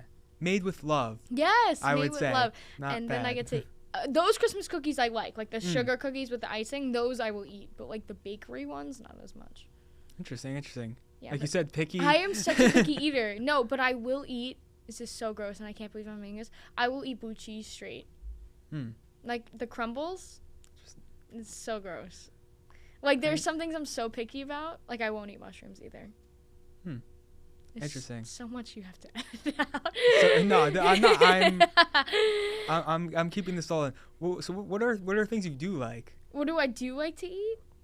I kid you not. I ate peanut butter and jelly with a bag of Tostitos probably every day for 10 years. Like, that was my school lunch every day of my life. And I still bring that to clinical with me when I go to clinical. Like, that's my lunch when I go to clinical. That, Tostitos and a Capri Sun. You know what it's like walking into a hospital knowing you have a Capri Sun, like, packed for lunch? Like, it's like, I'm going to go take care of people. Me and my Capri Sun in my lunchbox. I think that's so funny. I'd call that consistency. Yeah, no, I am I like do the Uncrustables. I think if I stopped eating Uncrustables, that they would probably call to make sure I was still alive, because that's how many I've probably consumed in the thousands of Uncrustables in my lifetime. I mean, whatever gets the job They're done. in my freezer right now. I'm probably gonna have one when I go.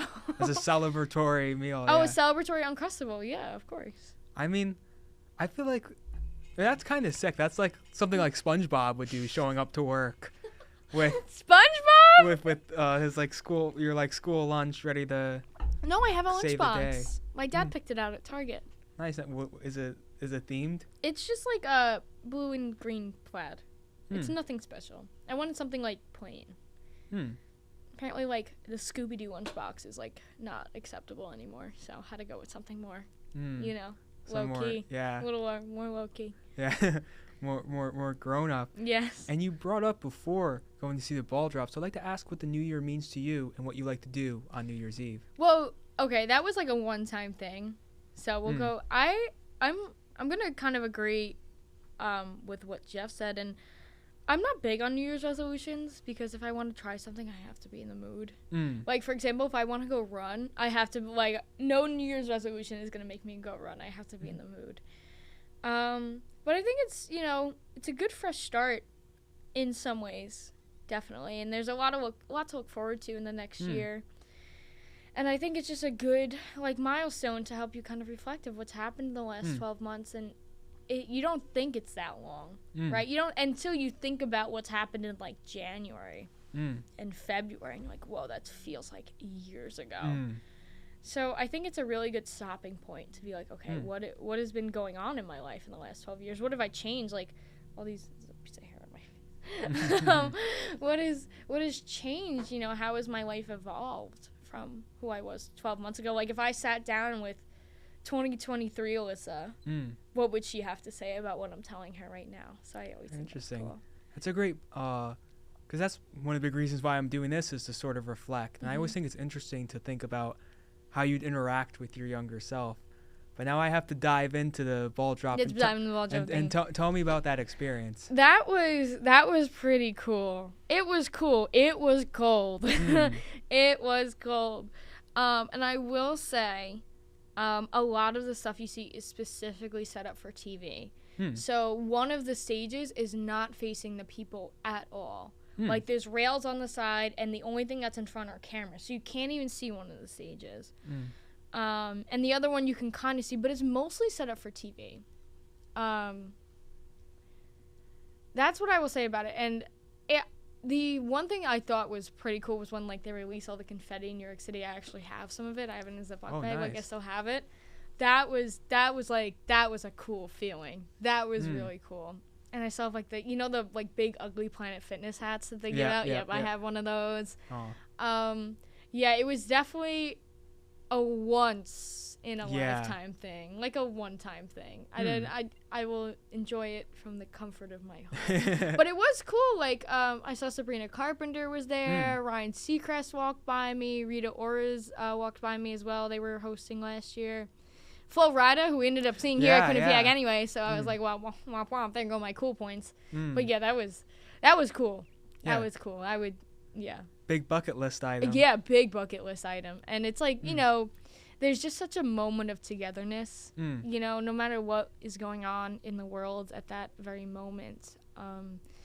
When everybody counts down together, it's so amazing because for 1 or 10 seconds, or, you know, maybe the next 10 seconds after, we are just humans.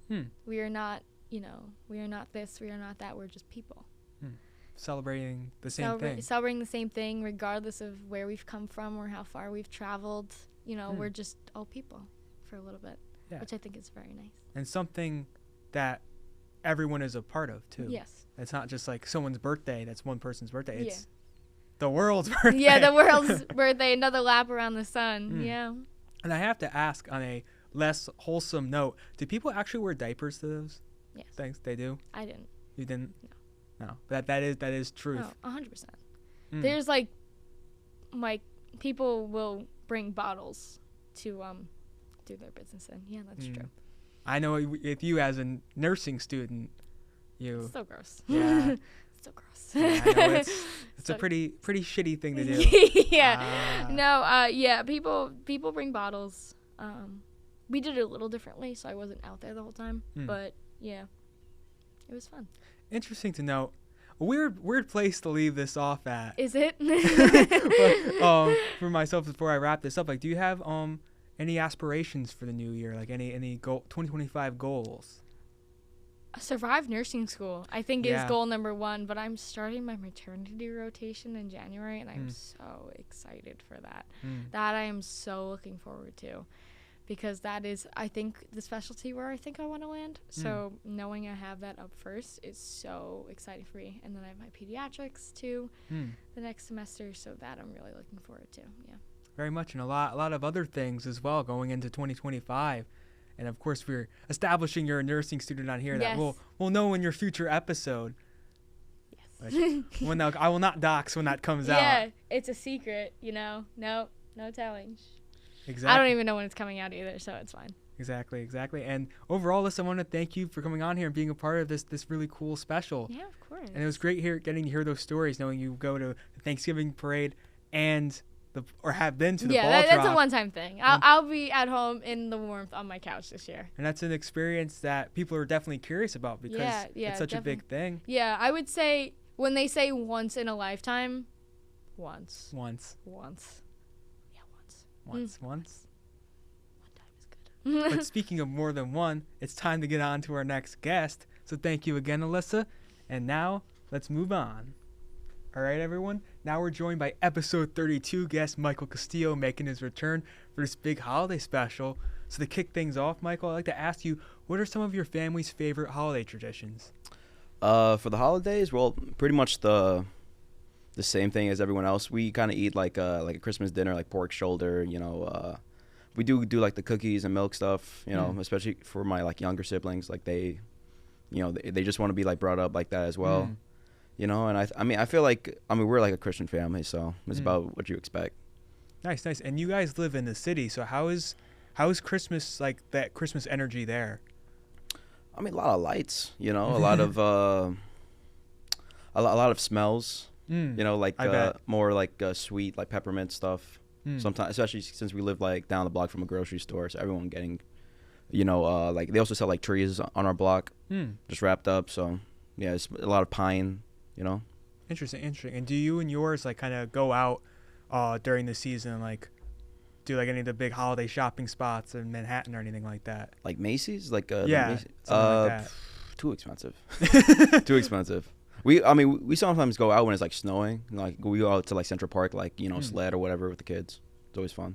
Nice. And you said you had younger siblings, so I know Santa must still be really big in the household and doing kind of stuff like that. I don't know, actually. It's more like I think my parents or my mom forgot to to like drive that in their head. So I don't know. They just expect presents. Like I don't think they really care from Santa or whatever. Interesting. I mean, they just want the end goal. Who cares about Santa? It's unfortunate. But interesting. So now to like narrow things down, like to ask you, what's your favorite like specific holiday memory? I really don't remember that much from like Christmas. I remember some things like, my first time I got like Skylanders or whatever. But one of my like only Christmas memories was, I think I was around like 10 years old or so, and I think everyone's done this. They go under the tree to see which gifts are theirs with the little like tags. Yeah. I saw one, and it was like a big box. I was like, oh my god, is that like a PlayStation?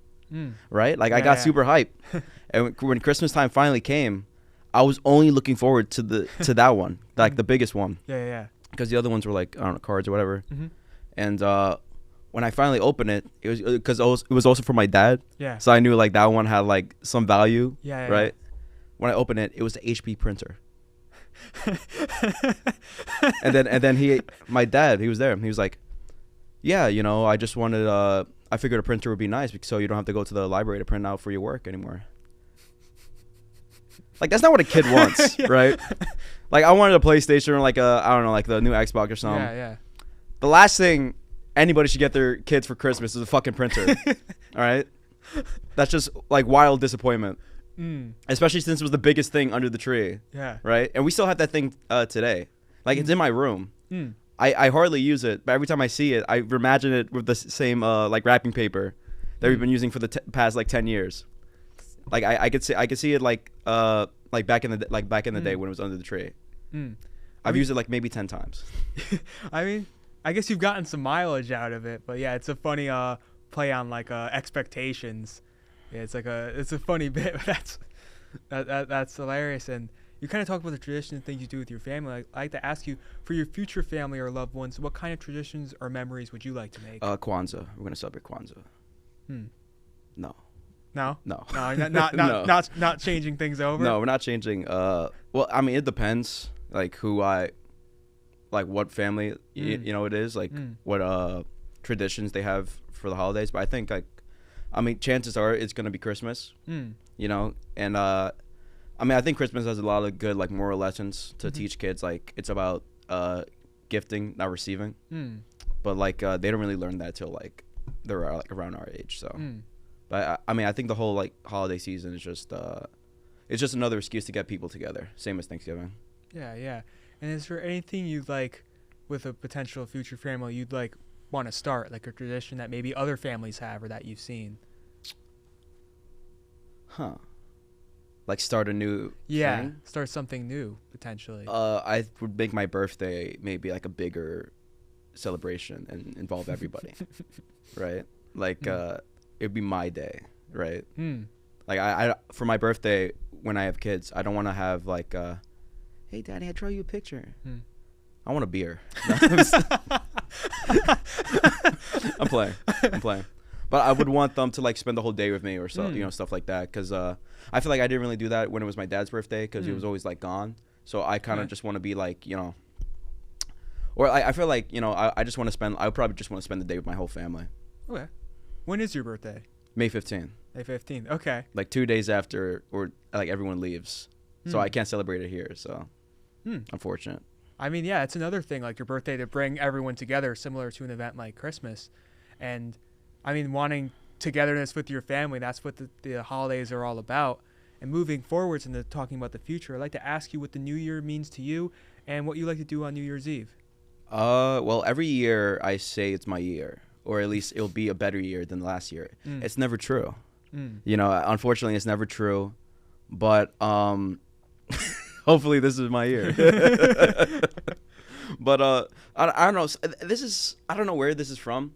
But something my family always did is, well, since I live in Manhattan, they kind of watch the thing, like the ball drop. Yeah. We never been there. Cause like I'm sure you've heard stories of people like they have to wear diapers and shit. Yeah. Like it just smells like complete ass. Yeah. It's cold as hell, you know. And like imagine leaving, right? Like it's probably a disaster. It's not worth it. Yeah. Right. Might as well just watch it on the TV home. But something they did, and they made me do it too, was they would have a cup of grapes and chug the grapes as the ball drops. I don't know where that's from. Interesting. But yeah, that's just something we were doing. I don't know. I don't know. It's not much of a story, but that's just like it's a tradition. Yeah. I know you don't really know why. Is it like just something for fun, or is it like a religious aspect? Is there a religious aspect? It might have been like because we were kids, they made us. Everyone did grapes. Maybe it was supposed to be like, I don't know, like liquor or something. Oh, okay.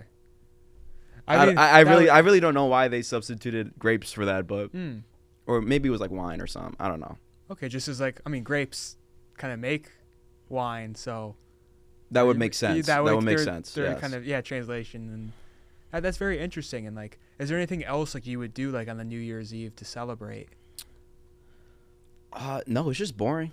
Yeah. It's just you just wait till like the time comes. Until then, I was always like I was kind of like what's it called? I was kind of on my lonesome for like when I was growing up, like on like family holidays. Like I would be like on my phone or my iPad, mainly my iPad at the time, just like watching I don't know, Minecraft or something, right? Until it's time for everyone to get together like the minute before. Yeah. Interesting. I know you mentioned like 2025 being your year. Do you have any goals for the new year? You know, I actually made a goal with my friend James the other day. We're gonna make a Letterboxd account and stop being ashamed of being film majors. Hey, I mean, Letterboxd is big. I mean, you never know what the little like joke review you make and who can see that. No, yeah, that's true. It's just like, this is not against anybody who has a Letterboxd, because I know a lot of people who do. But the thing is, like, I feel like that's the level of nerd that I'm not at yet. But at the same time, I'm a film major. Yeah. Right? So, like, that's why we're saying, like, hey, we got to stop being ashamed of saying that, like, we're film majors. New Year's resolution, we're going to make a Letterboxd. And we're going to write a review for every single single movie we've ever seen. I was like, sure. Do you think there'll be, like, big sophisticated reviews, or are you just going to drop, like, one line? I'm going to get lazy at some point. So maybe, like, right away. It's like a New Year's resolution. Right away, you'll start, like, really going hard, and then, like... And then it drops off. Like, people going to the gym and stuff. Yeah. So you'll be like, oh, this is mid after, like... once you get to February. Yeah. Unfortunately, yeah. I mean, yeah. I mean, being a film major, it's. I know you said you wanted to be like above that level of nerd, but it's a great community to be in with Letterboxd, and a lot of funny things to come out of that. And overall, Mike, I'd like to thank you for coming on the special. Of course, anytime. And I hope. I wish everyone a very Merry Christmas. You know, or Hanukkah or Kwanzaa or whatever you celebrate. Just spend the time with your family. That's all I say. That's a perfect message, and always very entertaining, always a great storyteller, and I appreciate you coming on. And now we're on to the next guest. What's up, everyone? Now we're joined by future Zicast guest Anthony Aicardi. And now to get into things, Anthony, I'd like to ask you, what are some of your family's favorite holiday traditions? You're not going to make me sing, are you? No. Okay. Well, now that you give me the idea. No, actually, never mind. No. My family and I, we keep it really low key for Christmas. We just we go to Christmas Eve mass the night before, so we don't have to like do anything like on the day, which is really nice. So we'll wake up, we'll all be in our pajamas, we'll do gifts and stuff. My mom always records it, and she has one of those like crappy old like VHS cameras, so she has to get like the tripod, and she has to set it up. And then we're always, what we do is that before we can come downstairs to see where all the presents are, we all have to sit on top of the stairs. So we're sitting there, my mom is making her coffee, and she's like setting up the camera, and every year the camera doesn't work, and she like has to like fix it, and we're all like sitting there like waiting for like a few minutes, me and my older brother and older sister. And then we do presents, she records all of it, and then we watch the Disney parade on TV in the morning, because it's just like one big ass like infomercial for Disney, but we all like doing it. And on like Thanksgiving, we watch the Thanksgiving parade, so we like to do that as a family.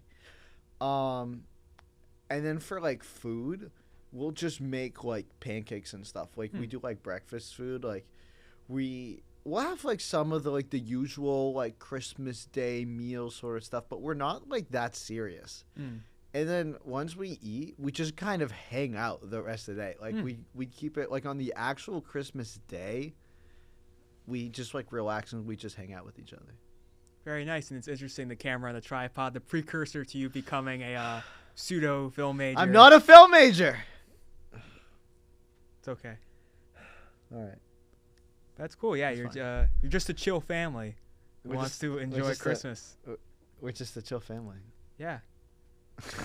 And you talk about your older siblings as well. Like, do you all like cook together? Is that something you do? Oh. No. We make my mom do everything. Okay. It's so bad. Like, my brother and I, we cannot cook in the slightest. My sister, she could cook. I think she can cook a little, but that's also why we keep it very low key, because it's like my mom is gonna cook, and like she's happy to cook for us. My mom is a great cook, but like also she wants to hang out with us, so we cook like easy stuff. We're not like try harding it. And you talk about all those experiences, so to hone things down, like to ask you, what's your favorite holiday memory, like a specific one? Ooh.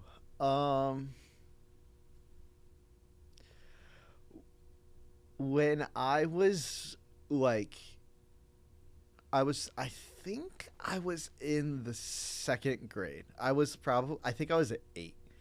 And me and my brother mainly play video games. Like my parents don't play, or like my sister doesn't play any video games. But me and my brother, we had a Wii when we were younger. When we were. So when I was in 8th grade, or not, when I was 8 years old in the second grade, the Wii U had come out, which was like the new system. And I wrote an essay in my class because we had to write like a persuasive essay. I wrote a letter to my parents on why I should have a Wii U. So I really wanted a Wii U. And then when we were doing all the presents and stuff, there was no Wii U. So I was like, no. I said it exactly like that. And then my parents were like, wait, there's one more present in the other room. Like, you should go check it out. So me and my brother, we run over, and there's nothing there. And then they hid it in the corner. It was a brand new Wii U. And we were like, oh my God. Like, we were like popping off. It was like awesome. But I also really like every year around Christmas time, whether it's a few days before or after Christmas, my mom's extended family comes over. So we kind of have like a house party, and they'll be like, we'll have like 15 guests over. So the house will be like packed. So it'll be like really, really cool. And it's kind of the only time of year where I see like a lot of my extended family on that side. So it's always really good to see them. And it's also really funny to see them now, because for the longest time, I was like the youngest cousin out of everybody, because all my cousins are like adults. Like when I was like 12, I went to my cousin's wedding. So I've always been like the little kid, but now I'm like 20 years old. So they're like, holy shit, you're like old and stuff, and like you know how to read. I was like, yeah. Wow. Yeah, the house Aicardi. All right, thanks, Ryan. I'll see it. Well, I have a question, Yes, Anthony. What age were you when you first saw A Christmas Story? Or have you not seen that movie? I've never seen it. I got some bad news for you about your parents and the gift giving bit that they did there. Oh yeah. They might have taken that one from A Christmas Story. Yeah. What? Oh no, are we breaking? What the fuck? What the fuck is what? We're shattering the illusion of Anthony's childhood here on the Zicast. What is real anymore? They may have gotten inspiration. The voices. Do you want to explain the bit, Ryan? Yeah. Yeah, well, sure, Ryan. Why don't you ruin my fucking childhood? Yeah, no, hit me. The character of the movie, Ralphie, wants a BB gun, and much of the plot of the movie is him trying to convince his parents to get it for him. And then on Christmas Day, he doesn't see it, but his parents hid the BB gun. So your arc there kind of mirrors Ralphie in A Christmas Story, and you kind of look like him a little too. So what you're basically saying, I see it. Yeah. So what you're basically saying is that my life is a movie, and I'm the main character. That's exactly what we were saying. That's exactly. That is the point of the That's exactly story. what we were saying. Christmas is back, guys. My childhood is restored. Life is difficult when you're the main character. It is so, it's just so difficult being cool and like everybody loving me all the I can't even finish this. So if anything, it's like a compliment that your parents may have drawn inspiration from A Christmas Story. Yeah, let's go with that. Yeah, for sure. And on this episode, we're telling a Christmas story. Oh my God! Yo, he's too good. He's too good. And to continue things, I'd like to ask you, for your future family or loved ones, what kind of traditions or memories would you like to make? That's a good question. I'd like to do kind of what my family does and just have a low key, like, actual Christmas day. 'Cause like everyone, like, like I feel like the Christmas season is more exciting than the actual day. Yeah. Because on the actual day you do presents, and then it's like, what else? And then it's like, it's such a drag when you have to like go to other people's like houses and stuff. Because then it's like you have to like dress nice, and then you have to make small talk with people that you don't really like know that well, you know, and then you have to drive in the weather and like there's tons of traffic. So like if I have a family, I would just like keep it like low key and just like, I'm happy to go to like holiday parties like on another day, but on the day of, like, let's just keep it with me and my family, because that's like what's the most important. And I think every Christmas we watch every holiday episode of Could It Be Like Tonight. Really? You know, just Yeah. be like, this is cinema, you know, or like Home Alone, like either one. Yeah. Or Holiday Zicast. Or the anything in Zicast between. Holiday Special. We'll just play that shit every year. Just have it on loop. Yeah. And interesting. And it's like, is there any other like specific traditions you might like that your family hasn't done, or that you see other families do that you would like to incorporate? We've never done a Secret Santa. I've never been a part of a secret, even like with like friends in like high school or like college now. Like I've never like done it. And that might be like fun to do. Yeah. Like a great bonding thing for you and friends. Yeah. Or family in this context. But I am not a good gift giver. I try really, like if I like cook, like I'll get something good. But I've been guilty of just giving my mom and dad, I try to get something nice, but like for my brother, it's just to be like, all right, here's $20 on Amazon, because it's like it's like I know they don't care. Yeah, right? hard to gift for siblings. I've noticed that Yeah. too.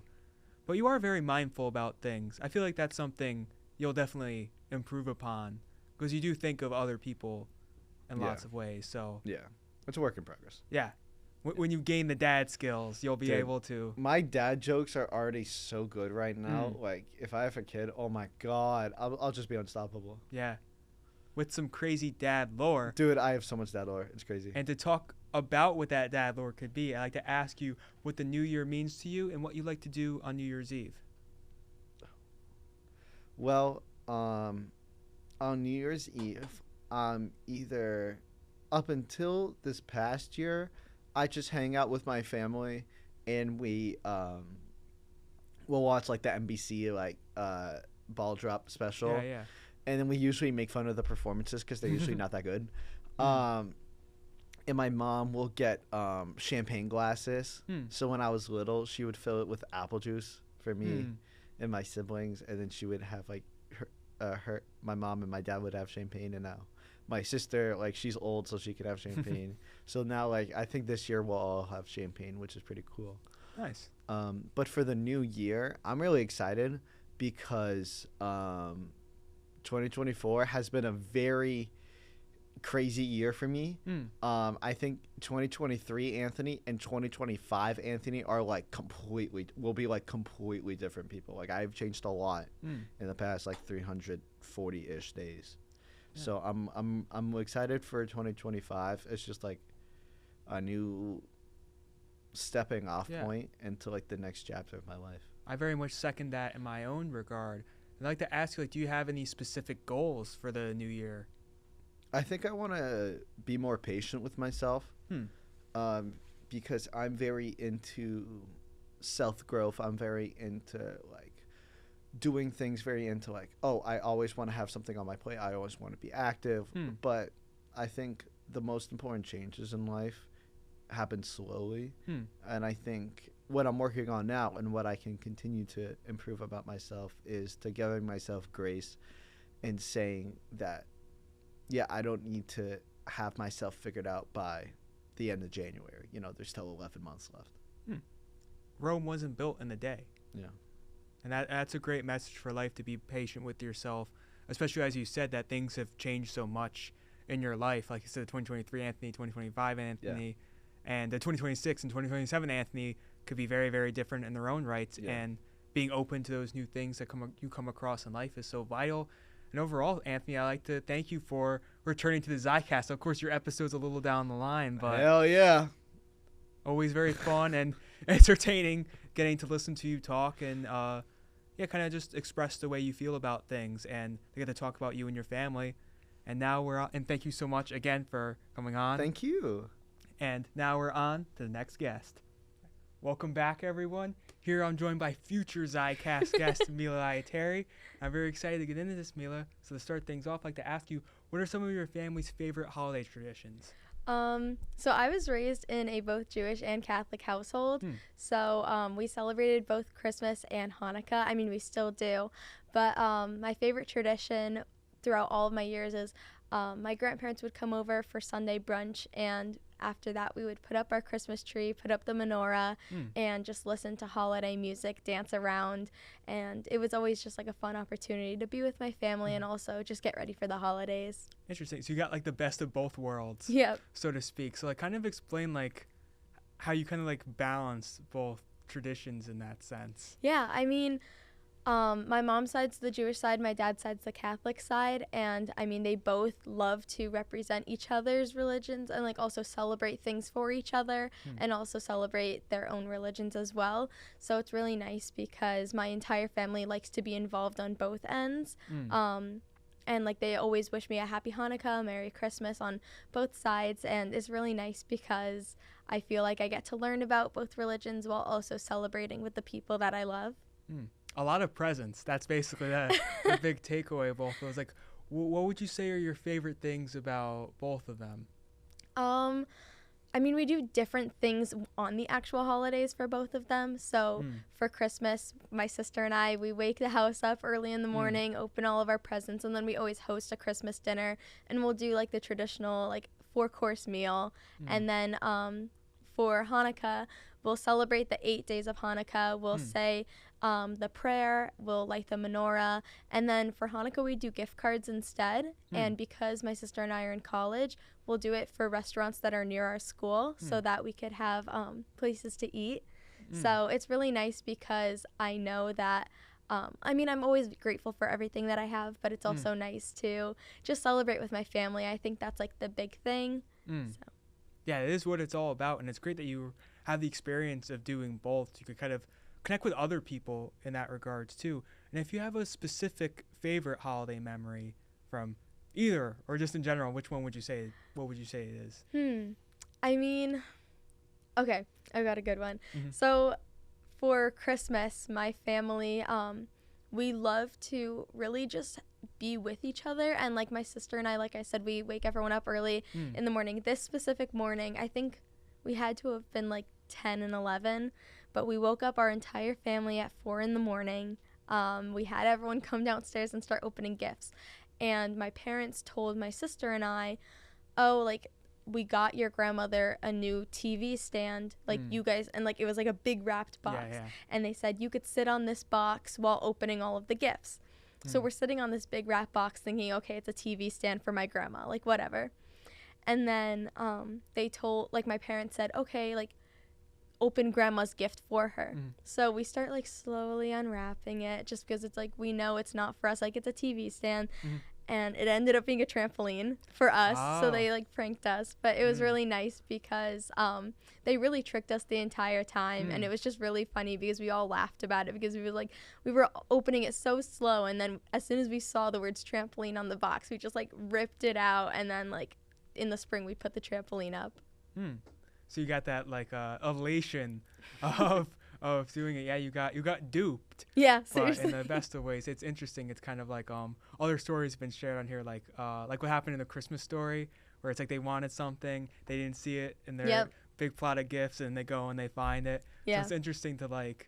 That's a different way to go about it, where it's to tell you it's something and then. Yeah, I mean, it was really funny because like all of us laughed about it afterwards, just because like the reaction that my sister and I had after like we found out, and it was just like really funny because like we were children. We were only like 10 and 11 years old, so them seeing us just get so excited, and like yeah, that was like a childhood memory, but it's still something that like we still all laugh about now, and it's still something that we tell other people.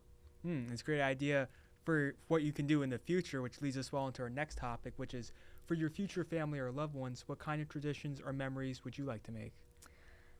That's a good one. Yeah. I mean, I've always had like this kind of idea of what I want for my future and for myself, and like I want to have like the big family traditions like I have now with my family. And even if it's my family does a Sunday brunch and I have all of them come to my house and do the tree and do the menorah, that's something that I would do too. And maybe like when I have a husband and kids and things like that, we'll go to grandma and grandpa's house and we'll go do their tree, and then the next week they'll come do ours. So that's something that I definitely want to carry over, both with my parents and also with my future family. And then in general, I think just really embracing everything about the holidays. So going to the tree lightings and going to like the Hanukkah dinners that are kind of around everywhere, making sure that I'm celebrating with my friends and family, going to just be there with my family. I think that's just not really a tradition, but more of something that I always wanted for myself. Very poignant. And you would still carry over the Christmas Hanukkah collab? Yes, with yours. Absolutely. Perfect. And kind of venturing into New Year's territory now, I'd like to ask you what the New Year means to you and what you like to do on New Year's Eve. To me, New Year's Eve is all about, just the New Year's in general is new opportunity. You get to take all of your regrets from the previous year and you get to leave them in the previous year, and you get to learn from that and also move forward. Also, on top of that, anything that was really good that happened in that year, you could also like make it a learning experience or something that you could carry on into the new year. So I really think of New Year's Eve and just New Year's Day as new opportunity, and also just a time to be with your friends and your family. So my family's hosting New Year's Eve this year, and we're just gonna have like a big family party and have like just everyone around, anyone that wants to be there, just like come on and celebrate, because we're all about being with the people that we love. Are you a New Year, New You person? I wouldn't necessarily say New Year, New Me. I would say, like I said before, New Year, New Opportunity. Definitely there are opportunities to be a new me and also like change. But I'm definitely going to take a lot of things that happen throughout the year and also make it a learning experience to be the best version of myself. Perfect. And do you have any big 2025 goals? Travel. I'm doing a lot of travel this year, like this coming year. I'm really looking forward to it. Again, being around the people that I love, and also in general, just making sure that I'm taking care of myself, whether it be being healthy, being happy, doing things that I enjoy. So just really all around being happy. Perfect. That is the end goal. And overall, Mila, I'd like to thank you for coming on here. I knew, just knowing the kind of effort and attentiveness you give to everything, that you would give really thoughtful answers, and I appreciate you being part of this big special. Yeah, thank you for having me. I'm excited. Of course, and now we're on to the next guest. Welcome back, everyone. We're now joined by episode 24 guest Patrick Rourke. So let's get into things, Pat. I'd like to ask you, what are some of your family's favorite holiday traditions? Pleasure to be back today. Some of my family's traditions. So every year we try to see both sides of the family. Usually on Christmas Eve, we go to see my dad's side, usually see my cousins. Then Christmas Day, see my mom's side of the family. And then on the 26th, the day after Christmas, we usually see some family friends and do a little holiday / birthdays. There's a few birthdays in that group. We do a little celebration that day too. So it's like 3 days of Christmas and other holiday festivities, and it's always a really good time. Interesting. And from all those festivities, do you have a specific favorite memory? Yeah. When I was younger, my poppy, rest in peace, used to come to our house every Christmas, and he would dress up as Santa Claus. And while me and my brothers were all occupied, like playing with our new presents or whatever, he would go out to the car and get his costume, get changed. We had no idea this was happening, and they would knock on the door as Santa and surprise us. And we used to brag about it in school. We'd always be like, "Oh my gosh, guys, Santa Claus came and visited us." And everyone's like, "No, Santa didn't come visit you." We're like, "Yes, he did. And it just sparked so much joy as us as children. And I miss him dearly, and that's one of my fondest memories of him and of Christmas. Yeah, you had the Santa clout. Yes. Yes. And it's interesting because this is my grandpa's Santa hat. He never did the full suit up. So I respect that your grandpa did that. But yeah, it must be a grandpa thing. Yeah. It must be. To get dripped out as Santa. And kind of moving onwards to generations, I'd like to ask you, for your future family or loved ones, what kind of traditions or memories would you like to make? Yeah, I definitely want to make Christmas a time of like fun family activities. I think there's something so special about watching a family movie together on Christmas, or if there's snow around the holiday time. I know getting a white Christmas is quite rare, but if there is snow around that time, like going out as a family and like building a snowman, building an igloo, having a little family snowball fight. I think those are things that I really loved growing up. And sort of a new tradition that's developed in my family is we've built a Lego set every Christmas, and that is something I definitely want to continue when I have a family someday. Yeah. What Lego set did you build this year?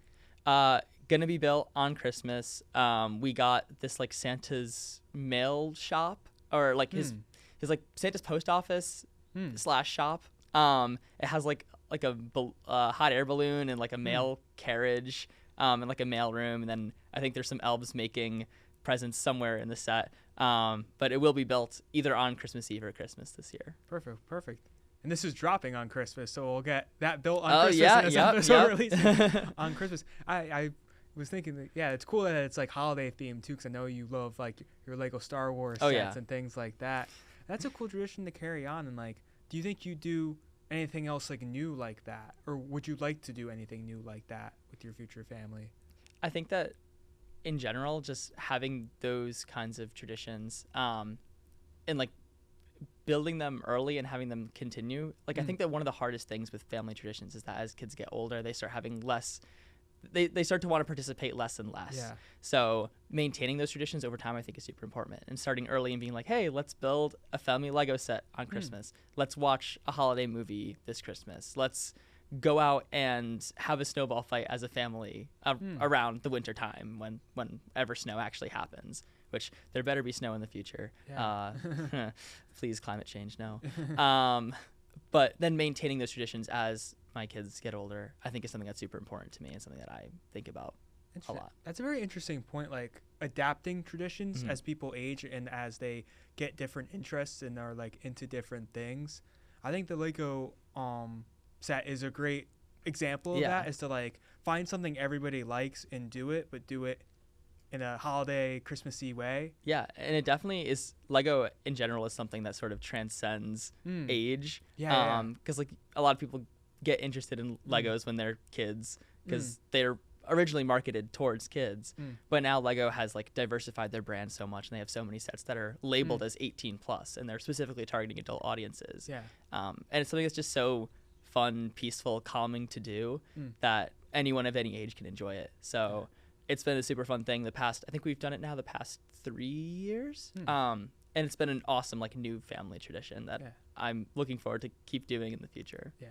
Of all ages, unless you're over 99. Oh, yeah, because then it maxes out. You can't build Legos after that. After you're 99. Sorry, Jimmy Carter. You can't build Legos after you're 99. And kind of moving onwards to talk about new things, the new year. What does the new year mean to you, and what you like to do on New Year's Eve? Yeah. I mean, I think that New Year as a general is like a nice reset. Be like, all right, here's my goals for the next year. I don't fully subscribe to New Year's resolutions because I think you should always be trying to be a better person. And it doesn't take like one day for it to be like, okay, this is the day where now I'm going to make all those changes. Like, no, you should be like continually trying to make those changes throughout the year. But New Year's is like the day to like reflect on those things you're trying to change and be like, okay, everyone else is making resolutions. Let me think about the things that I've been trying to do better, and this is how I'm going to make goals moving forward. And as far as like New Year's traditions go, I think that's a really good time to like hang out with family and hang out with friends and try to find that balance between the two. Like a new tradition that's been for me is like hanging out with friends, Ryan, and like spending time, especially since like we don't know where people are going to be in a couple of years. People are going to be having jobs across the country, and taking New Year's to be like, all right, we're all going to be together. We're all going to have a really fun time. And it's going to be something that we'll remember years from now. I think that's super important. And then also like spending some time around that time with your family, being like, hey, we're New Year together, looking forward to what the new year will hold. So finding that mix of like family and friends, I think is super important. Yeah, it's also more of like an adulty holiday too, or if you want to call it. It is a holiday. in some ways. Like there's a lot of like New Year's parties that contain certain content that children cannot enjoy and should not be participating in. But even as a kid, like I love New Year's because it was like the one night where I was allowed to stay up until midnight. Yeah. Now I stay up until midnight every single night. But College Yep. experience. Yep. But I love staying up late on New Year's. I remember there was one year where we decided to start Avengers Infinity War, I think at 1 a.m. So the movie did not end until like 3:30. And at that point, that was the latest I'd ever stayed up. So I don't know. I've always thought New Year's is like a fun time. And I'm excited for New Year's this year. Yeah, that's interesting because one of my good friends here, Joe Flynn, who greatly reminds me of you, did the same exact thing that he talked about on here, starting the Thanos snap and then it going right at New Year's. Oh, okay. Wait, we didn't time the snap. We started the movie late. Like we started the movie an hour after New Year's. So because it's a long movie, so we started at 1, and then it went for another 2.5 hours and didn't end until 3:30. Okay. So yeah, I was up until like 4 that night, which at that point was the latest I'd ever stayed up. So yeah, big new things happening. That's interesting. Yeah, I mean, timing the snap is like no, actually that's next level. Now I kind of want to do that, or like pick another movie where there's like a similar thing. Like I've heard people say they watch Star Wars and then right when the Death Star blows up is when it's New Year's.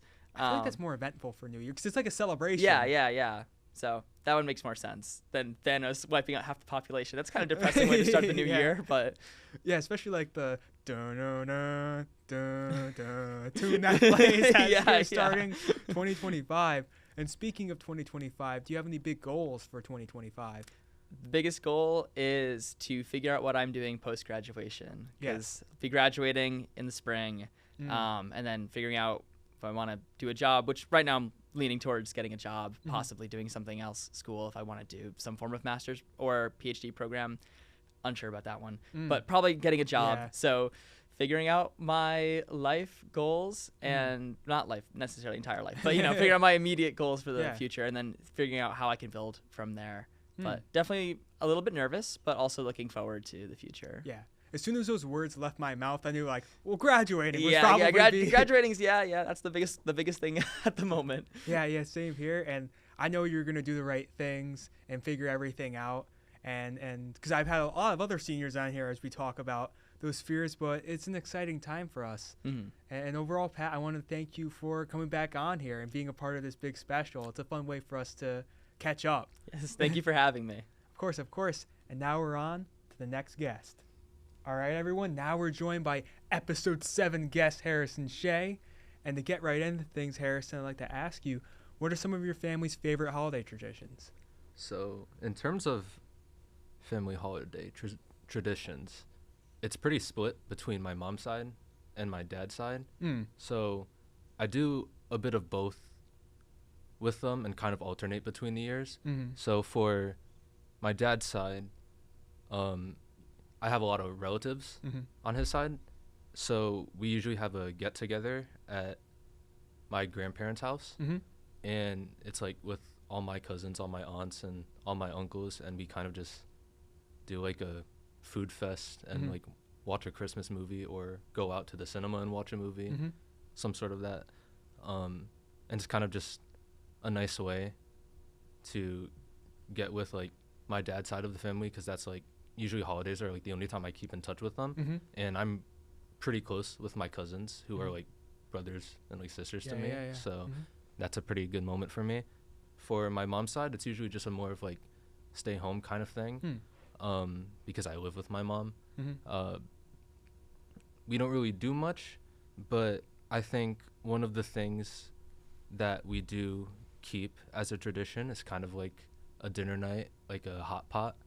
So it's really much of like a food family where that's the time that we get together, like after your normal Christmas traditions of opening presents and like waking up in the morning. I think that's all from there. It's pretty straightforward. You got the full scope. yeah. It's again 2 different sides, but yeah. I get the best of both worlds. Exactly. You bring them all together. And of those memories, do you have any like favorite specific one? Okay, so for Christmas, I'm not really much of a present person, or I'm not much to like receive big presents because I typically don't really ask for anything. Mm-hmm. But there was one time when I was in elementary school, I think I was 10. I wanted a controller, like, really badly. Mm-hmm. And I was into Nintendo at the time, so I used to play, like, a lot of Mario or Sonic on, like, the Nintendo DS, because that was, like, the only thing I really had. But I didn't really have, like, a full console controller, like a PlayStation or an Xbox. And that specific year, my mom got me a Nintendo Wii without me, like, asking for it. Whoa. So I was, like, really surprised because, again, I don't typically ask for things, or I don't typically get big things because I don't like to put a lot of pressure on my family, because we didn't grow up rich. And I was honestly happy with the best of whatever my mom could put me up with.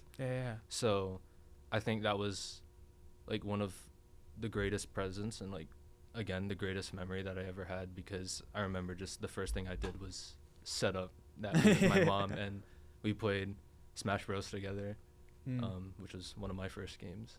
Wow, it's like a peak core memory. It's a peak core memory, yeah. Being able to do that and being able to play.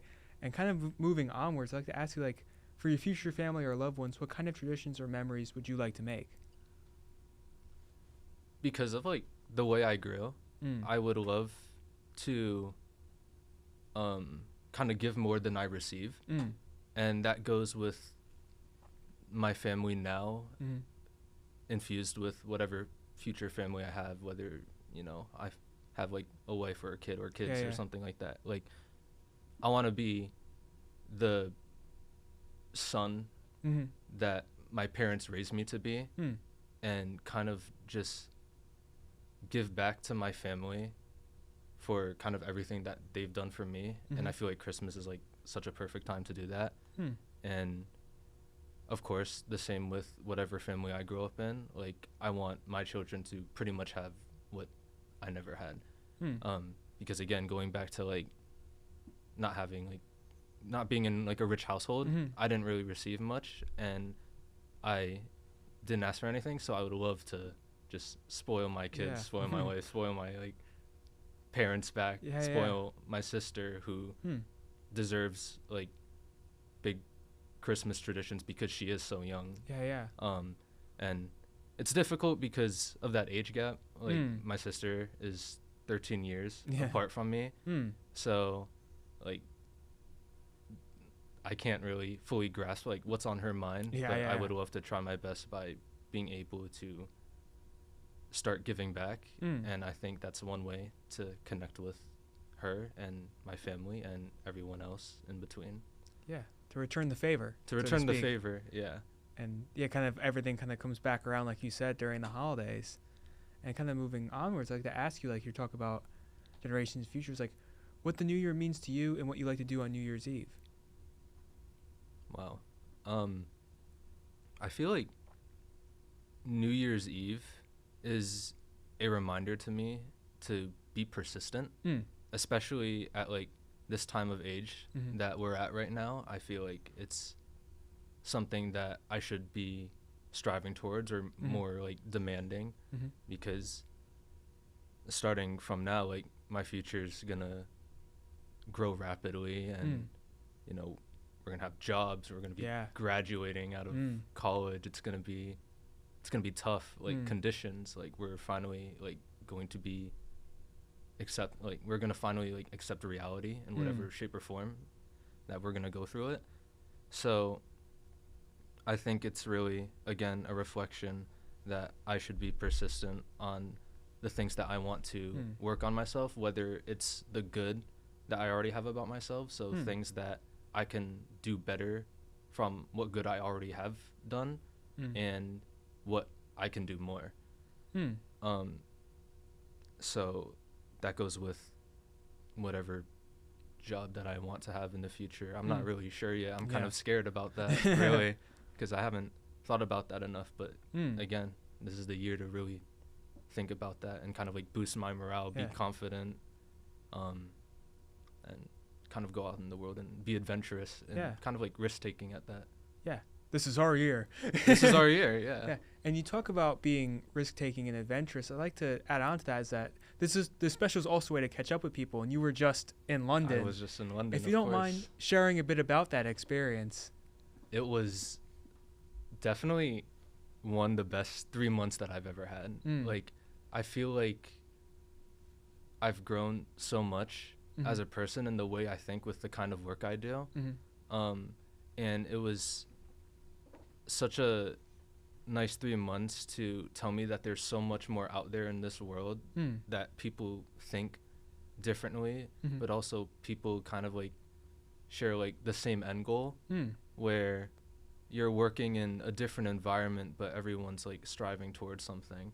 And I really admired that because I feel like it taught me to kind of admire people more about like the things that they want to do in life, and kind of like be mindful and open to these new ideas, to think conceptually rather than technically all the time. And I feel like now that I've come back here, I've grasped the best of both worlds, where over here I feel like I was thinking a lot more technical, and now I get the conceptual aspect of thinking, and now I can infuse them together, and now it's like a new version of me has like this sort of like grand awakening that hopefully in the future I can prove that to myself and to everyone that I am the best version of me, pretty much. Yeah, I mean, you're here like swagged out. You look like Bruce Wayne. What can I say? And I'm always dripped out. Exactly, as you should be. If London taught me anything, it's to dress right. better somehow. As said by James Bond. And you were there on an art internship, if I'm not mistaken, right? Well, art exchange student. Okay. So I was alongside two other people who were from Tufts. Got to be part of like this really big illustration program. It was like, compared to my normal 15 people per class, it was 75 students like on your full-time days. And because there's like so many people there, you get a full grasp of how much people are so different in terms of like their work ethic and like the kind of like work they produce. And it was absolutely so like cool to see. And it was even cooler to see because one of the little projects that we did there was a collaboration project with different courses. So I got to collaborate with graphic designers and interior space students to we worked on this magazine for a abandoned place and turned it into a regenerative process for a senior community to get people together. And it's like, it was so cool because from that experience you learn how other people think and how other people have different ideas that can supplement into the ideas that you have. And that's one of the things that taught me to like just be more open about like what people are thinking or what people are trying to like convey. Yeah. It was really nice. Yeah, I mean, collaboration is just such a huge thing in art, and of course you were kind of traveling around Europe too, right? Yes. So what other places did you go? So I went to Switzerland, merely because like Switzerland is kind of just like a dream come true place where I can set aside my city boy life and go enjoy like the environment for once. And so I went to Mount Pilatus in Luzerne to see like the full take of the Swiss Alps. Interesting. Breathtaking. Absolutely breathtaking. And like it made me feel free. And just when you're in an area that isn't like covered by a lot of people, like compared to like London or compared to like New York City that I normally would like think about, you get like a lot of like local happiness that comes with it. Like the traditions are a lot more evident. So that was a really cool experience. And then I went to Edinburgh in Scotland, which was an awesome experience. I did that with a group of friends from my program. And then lastly, I had the budget for Amsterdam, which was another dream come true. And along the lines of photography there, it's such a very photo-esque city that wherever you go, whether it's like the canals or just like the buildings or the amounts of bikes on the streets, it's very pretty. And so it just gives me an open idea to think about like culture and like the social life that people live through, like in terms of maybe like the work that I do. And you're very much literally like a visual artist, and to see different visuals from different places too, I'm sure that like informs your work in that way too. 100%. Like I think I'm like so versatile in the kind of things I do, so going to new places really allows me to take in more than just looking at pictures online, but rather like the feeling of actually being in the environment physically takes a lot more of a toll on you than just visually seeing it on like a screen.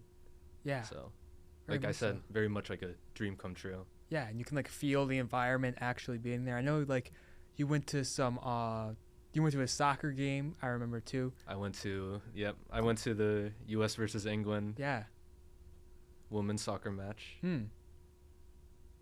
That was fun. It was a draw, but the US won. In my heart, the US won. Just saying. Gladiator 2 premiere as well. Gladiator 2 premiere. You could see Pedro Pascal and like Denzel Washington on like the big screen that they had there. You had to be invited to go in, there were probably tickets for it, but I obviously didn't know about the event. So, funny enough, me and my girlfriend bought like something small at the Burger King that had like a second floor story window there, and the whole thing was just like packed because people were trying to like take like video recordings, and by the time we got there, like there were just so many people already there that like I couldn't really take a good photo, but from like a different angle, I was able to like get something out of it, so that was pretty cool. I know I kind of turned this into like a regular Zicast episode, I know. This is the first time. This is good for me. It's the first time I'm seeing you literally since your trip to London, so I wanted to kind of unpack that. Yeah, of course. And I'm sure that's going to obviously influence your future. So like, do you have any big goals for 2025? To be the best. To be the best. I mean, this has been... We the best. Not the DJ Khaled references right now. But this has been like an ongoing goal. I've always kind of like said that to myself the more I start understanding the kind of work that I do. And really when I'm saying like to be the best is to be the best version that I can present myself in, really. And I feel like this is really the year to do it with like my upcoming senior portfolio, with showcasing the work that I've done in London to people. Like it shows like my versatility, and I want to be able to do that more this year, especially with the semester coming up and kind of like being the final anchor to this my art life conclusion in school, and now moving outside. Exactly. I always appreciate your spirit that you bring to everything, and of course like the kind of passion you have for the art that you create, and then being able to go out to like this amazing experience out in Europe kind of like really, I'm sure it really alters your perspective in that way. Yeah, definitely. Like I said, like once you're physically somewhere else, you're gonna take a better grasp than like beforehand about like how things are. And I feel like now just coming back, I can definitely infuse what I do here. And we just see from there, really. And overall, Harry, I'd like to just thank you so much for coming on the special. Of course. For telling us about your really awesome experience, and just for letting us catch up with you here in the Zicast Holiday Special. Thank you for having me. And now we're on to the next guest. What's up, everyone? Now I'm joined by episode 7 guest Jason Tong. So let's jump right into things. Jason, I'd like to ask you, what are some of your family's favorite holiday traditions? All right, let's see. So in terms of my family holiday traditions, we don't have anything like too crazy. Like, we're like the kind of like the chill guy type family, if you know what I mean. But pretty much kind of like we have like the traditional, like every year, like we watch like our favorite Christmas movies, like Home Alone. Obviously, you have our boy Chevy Chase in there, National Lampoon's Christmas Vacation, always a great classic. And then Jingle All the Way with my big boy Arnold Schwarzenegger, my big man. We gotta love that guy. And yeah, pretty much just like stuff like that. Maybe like we actually had it's not really a tradition, but my parents actually surprised us this year with we actually got tickets to go see Earth, Wind, and Fire at Mohegan Sun the other night. Oh, awesome. So that was a really good time. So yeah, that was a great time. And yeah, usually it's kind of like chill stuff like that.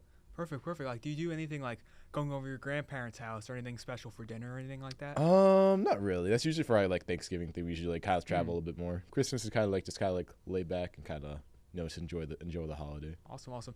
And I don't mean to be out of touch. Like, what exactly is Earth, Wind, and Fire? Oh, Earth, Wind, and Fire. Oh, okay. All right. Well, Earth, Wind, and Fire is basically like a group comprised of like a couple. I can't remember how many members. Like, I'm not like a crazy fan of them, but I just like their music a lot. And my parents like obviously grew up on that because like I want to say the Earth, Wind, and Fire is probably like on like the 70s, 80s time. It was probably one of the most prominent.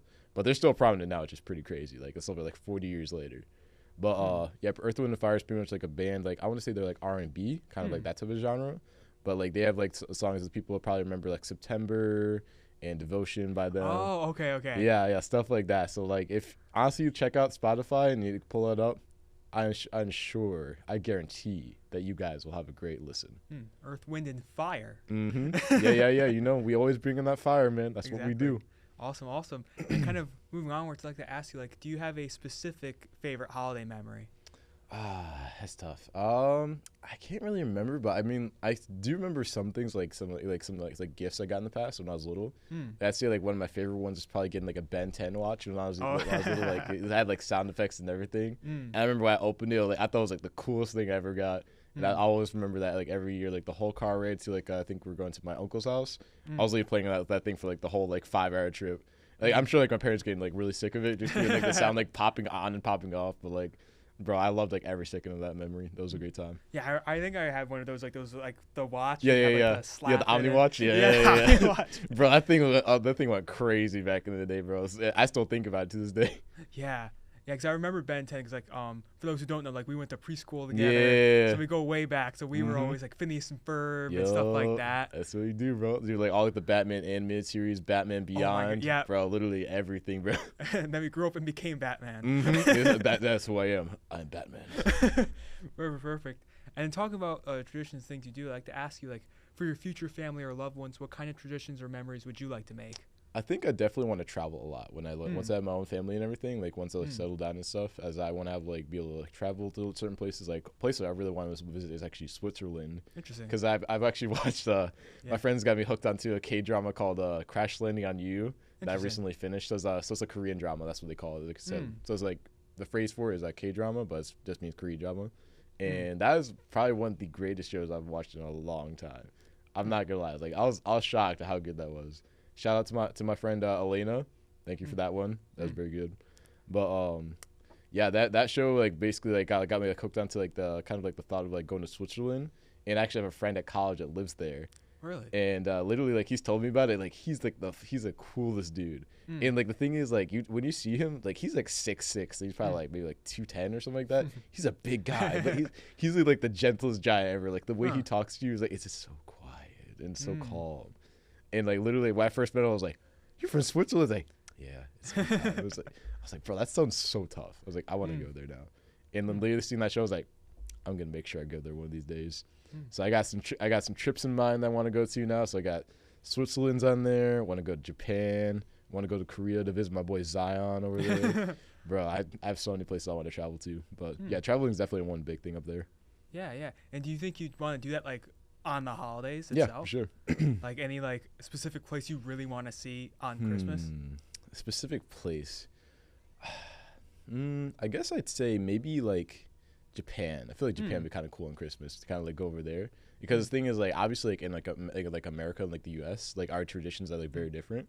So I feel like it'd be like really interesting to see like kind of like how they celebrate like Christmas over there, because like obviously I'd imagine like there to be like very different compared to ours. Yeah, all the lights and everything. That would be so cool. And that is interesting, like a culture differences with Christmas. And of course, Harrison was just in Switzerland, who's technical directing right now, and we just talked about that. Without me? We talked about this. Without me, with Riz. But yeah. Whoa. But yeah, that's really awesome that you two can like talk about and share that experience. And traveling really is one of the coolest things you could do, and especially on the holidays, which is so culture based. And kind of talking about things you want to do in the future. New Year's is coming up, so I'd like to ask you what New Year's means to you and what you like to do on New Year's Eve. Yeah.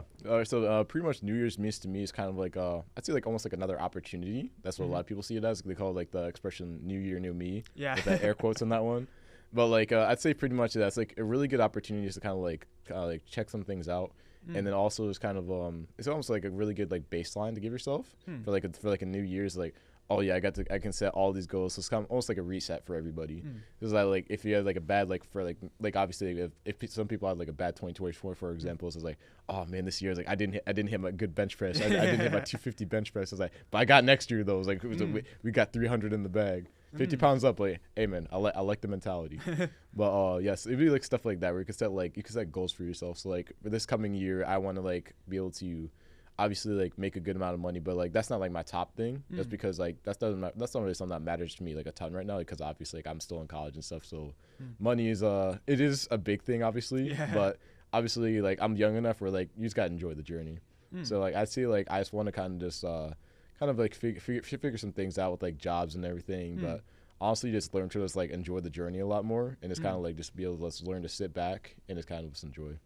Yeah, definitely, and especially since I talked to a lot of seniors on here. Oh yeah. And we're all kind of going through the where's it gonna go? Yep. We're all very excited. I do have one goal with you for next year, and that's still lift with you. Finally. Yes. Because we're both big into fitness. You have your awesome lifting account, which now has over 2,000 followers. Yes, indeed. Right, and I'm like, I've always wanted to lift you. We gotta I'd do be it. so down. Yeah. The funny thing is, I actually did a lift with my pastor yesterday, which is actually really fun. Yeah, it was a really great time.